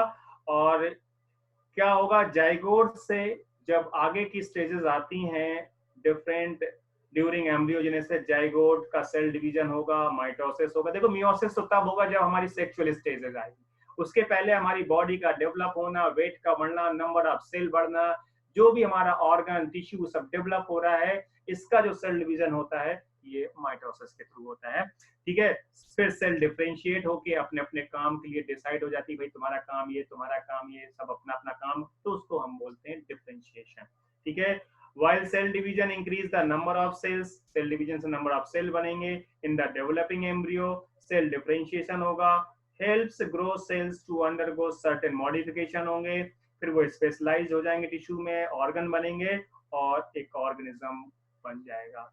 और इस तरीके से पूरा सेल डिवीजन का प्रोसेस हम लोग, जो चैप्टर आएगा, ठीक है, जो हमने 11th में चैप्टर जो पढ़ा था सेल डिवीजन, अगर जो 11th के बच्चे जो 10th से 11th में आए उनके लिए वो नया चैप्टर आएगा पढ़ने के लिए, और उन्होंने 9th में भी पढ़ा था, और जो 12th वाले वो ऑलरेडी पढ़ चुके हैं, जो रिपीटर्स हैं वो ऑलरेडी पढ़ चुके हैं, तो वो रिवीजन कर लें अपना। और थोड़ा सा और रह गया, टाइम हो गया, लेकिन मैं चूंकि आपको ज्यादा बचा नहीं है चैप्टर में, बता देता हूँ ताकि आप क्वेश्चंस लगा सकें और डाउट बाद में हमसे डिस्कस कर सकें। तो एनिमल की बात करते हैं, कटराइट, ओविपेरस, जो एग लेइंग होंगे, जो एग देंगे, बच्चे पैदा नहीं करते उनको ओविपेरस बोलते हैं, जो बच्चे पैदा करते हैं उनको विविपेरस बोलते हैं। ये डिपेंड करता है based on whether the development of zygote, कहाँ पे जाइगोट का डेवलपमेंट हुआ है, बॉडी के अंदर या बॉडी के बाहर। तो outside of the body of female parent या इनसाइड। अगर फर्टिलाइजेशन बोलते हैं कि वेदर दे ले फर्टिलाइज, अनफर्टिलाइज एग और गिव। अब देखिए फ्रॉग के केस में क्या होता है कि वो एग जो फर्टिलाइज करता है वो पानी में बाहर करता है स्पर्म डाल के, तो आउटर साइड पे हो रहा, बाहर हो रहा। लेकिन रेप्टाइल्स की बात करें, बर्ड्स की बात करें, तो फर्टिलाइजेशन अंदर हो जाता है, लेकिन एग लेइंग करने के बाद डेवलपमेंट होता है, फिर हैच होके बाहर जो ऑफस्प्रिंग बाहर निकलती है। तो whether they fertilize oblique unfertilized eggs और गिव बर्थ, तो वो अगर बर्थ दे रहे हैं तो विविपेरस हैं, एग दे रहे हैं तो ओविपेरस हैं। वेदर लिखा हुआ आगे कि in oviparous animal like reptiles birds, क्या लिखा है, reptiles birds fertilise a covered by hard calcareous shells, पता है आपको, और इसलिए क्योंकि एनवायरमेंट से वो बचे रहे, उनका इंक्यूबेशन प्रॉपर हो, नहीं तो वो खराब हो जाएंगे, क्योंकि इंक्यूबेशन नहीं होगा तो बाहर रहेगा, सूख जाएगा, और जो एम्ब्रियो था वो मर जाएगा। तो एक टाइम पीरियड है, कितने टाइम के इंक्यूबेशन के बाद क्या होगा कि वो यंग वन से हैच होकर बाहर आ जाएगा। On the other hand in viviparous की अगर बात करते हैं, जो बच्चों को पैदा करते हैं, मेजोरिटी ऑफ एनिमल्स मैमल्स की बात करते हैं जिसमें ह्यूमंस भी आते हैं, जाइगोट होगा, वो डेवलप होगा इनसाइड द बॉडी, कहाँ पे होगा, इनसाइड द बॉडी वो डेवलप होगा फीमेल के अंदर। और आफ्टर अटेनिंग सर्टेन एज क्या होगा कि आपको पता है कि जेस्टेशन पीरियड होगा, इसके बाद क्या होगा, डिलीवरी हो जाएगी। तो फिर जब डिलीवरी हो जाएगी, ठीक है, तो ये बच्चे की डिलीवरी यहाँ पे क्या हो रहा है कि ऐसे केसेस में क्या हो रहा है कि डिलीवरी डिलीवरी हो रही है, यंग वंस को बर्थ दे रहे हैं, ये वी पेरस होते हैं, ठीक है। तो ये है फ्लावरिंग प्लांट, यहाँ पे लिखा हुआ फ्लावरिंग प्लांट जाइगोट फॉर्म होता है inside the ovule, fertilisation, after fertilisation the sepals petals stamens जो होते हैं फ्लावर्स के, वो गिर जाते हैं, सूख के खत्म हो जाते हैं। और ऐसे भी बहुत सारे जिसमें सिपल्स लगे रहते हैं। The pistil flower remains attached to plant और zygote develop into the embryo and ovule into seed. ये हम लोग प्लांट रिप्रोडक्शन में इसको और डिटेल्स पढ़ेंगे। The ovary develops into fruit, आपको पता ओवरी राइप होकर फ्रूट्स में, ओव्यूल सीड्स में, और जो बाहर का फ्रूट का कवर होता है उसको पेरिकार्प बोलते हैं, प्रोटेक्टिव लेयर होता है। और after dispersal seed germinate under favourable condition और नए प्लांट्स को। तो ये कुछ चीजें थी आपके चैप्टर में, मैंने आपको यहाँ पे बता दिया। अब ये आपका चैप्टर खत्म हो गया, पूरी एनसीईआरटी को एक एक लाइन मैंने आपको बताया, ध्यान से पढ़ लीजिएगा, और जो भी डाउट होंगे वो फिर हम उसमें डिस्कस कर लेंगे। तो ये मैंने आपको यहाँ बता दिया है बहुत सारी चीजों को। अब आप जो है कोई डाउट हो तो पूछ सकते हैं।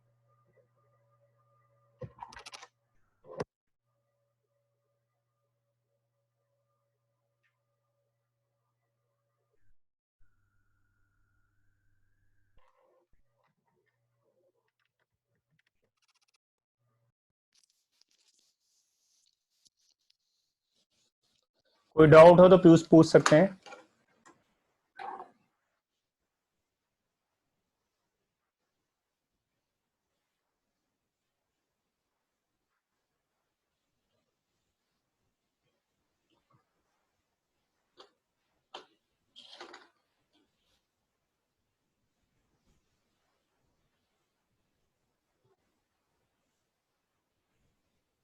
आरती कुमारी, क्या डाउट है?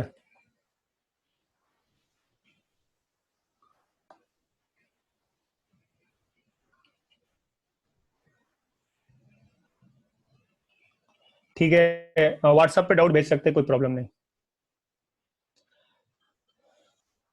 श्रेष्ठा ठीक है, आप व्हाट्सएप पे डाउट भेज देना। देखिए जरूरी है कि आपको चैप्टर सही से आ जाना चाहिए। मेरे ख्याल से अब मैंने एक एक लाइन को पूरा चैप्टर आपको पढ़ के बता दिया है, यहाँ कोई डाउट नहीं होना चाहिए। सबसे बड़ी बात है कि एनसीईआरटी की लाइनें समझ में आना चाहिए, फिर आप उसको एक बार रिवीजन करेंगे। अब आपने पढ़ लिया है, आज ही आपको इस चैप्टर का रिवीजन करना होगा, क्वेश्चन सॉल्व करने होंगे, और फिर आपको डाउट पूछने होंगे। यही एक तरीका है अगर आप अच्छे से पढ़ाई करना चाहते हैं। देखिए आज मैंने चैप्टर पढ़ाया, आप 4 दिन बाद उसका रिवीजन करेंगे तो आपकी 50-60% चीजें भूल जाएंगी, फिर डाउट ही डाउट होंगे।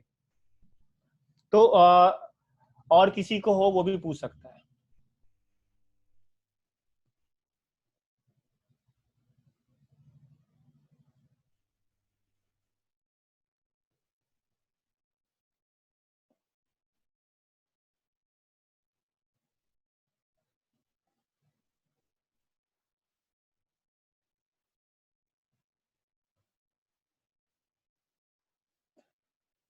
तो आरती कुमारी, आस्था, मेघा, नेहा, निवेदिता, सैनी, प्रिया और प्रतीक, श्रेष्ठा, ये सब लोग थे। तो ठीक है सर, अब तक का तो सब क्लियर है, फिर जब चैप्टर पढ़ लेंगे तो फिर बताएंगे। तो चैप्टर तो समझ में आ गया ना? यस सर, बस एक बार हम खुद से रीड कर ले।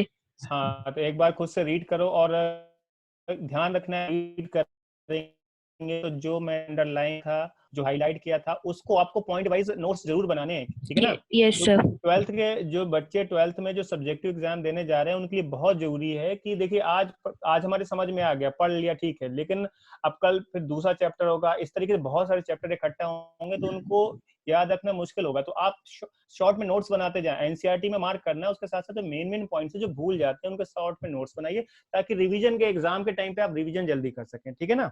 Yes sir. ठीक है, बाकी आपको फैसिलिटी है आपके पास कि आप कभी भी डाउट पूछ सकते हैं, तो उसके लिए कोई दिक्कत की बात नहीं। Yes sir. तो ठीक है नीतू मैम, हो गया है। मैं आप अब बंद करते हैं।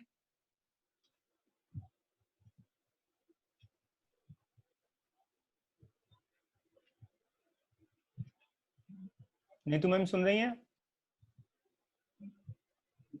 Yes sir. तो यहाँ बच्चों का चैप्टर हो गया, उनको मैंने समझा दिया, उनको जो डाउट होंगे वो व्हाट्सएप भी कर सकते हैं। ठीक है सर। फिर नेक्स्ट चैप्टर के लिए उनको लिंक भेजेंगे और नेक्स्ट चैप्टर पढ़ाएंगे। एक चैप्टर खत्म हो गया है। ठीक है सर। Okay sir. ओके। ठीक है बेटा, फिर एंड कर रहे हैं हम लोग अभी क्लास। फिर नेक्स्ट क्लास के लिए इंफॉर्मेशन आपको मिल जाएगी, लिंक मिल जाएंगे आपको। Okay ma'am. Bye. Okay bye ma'am.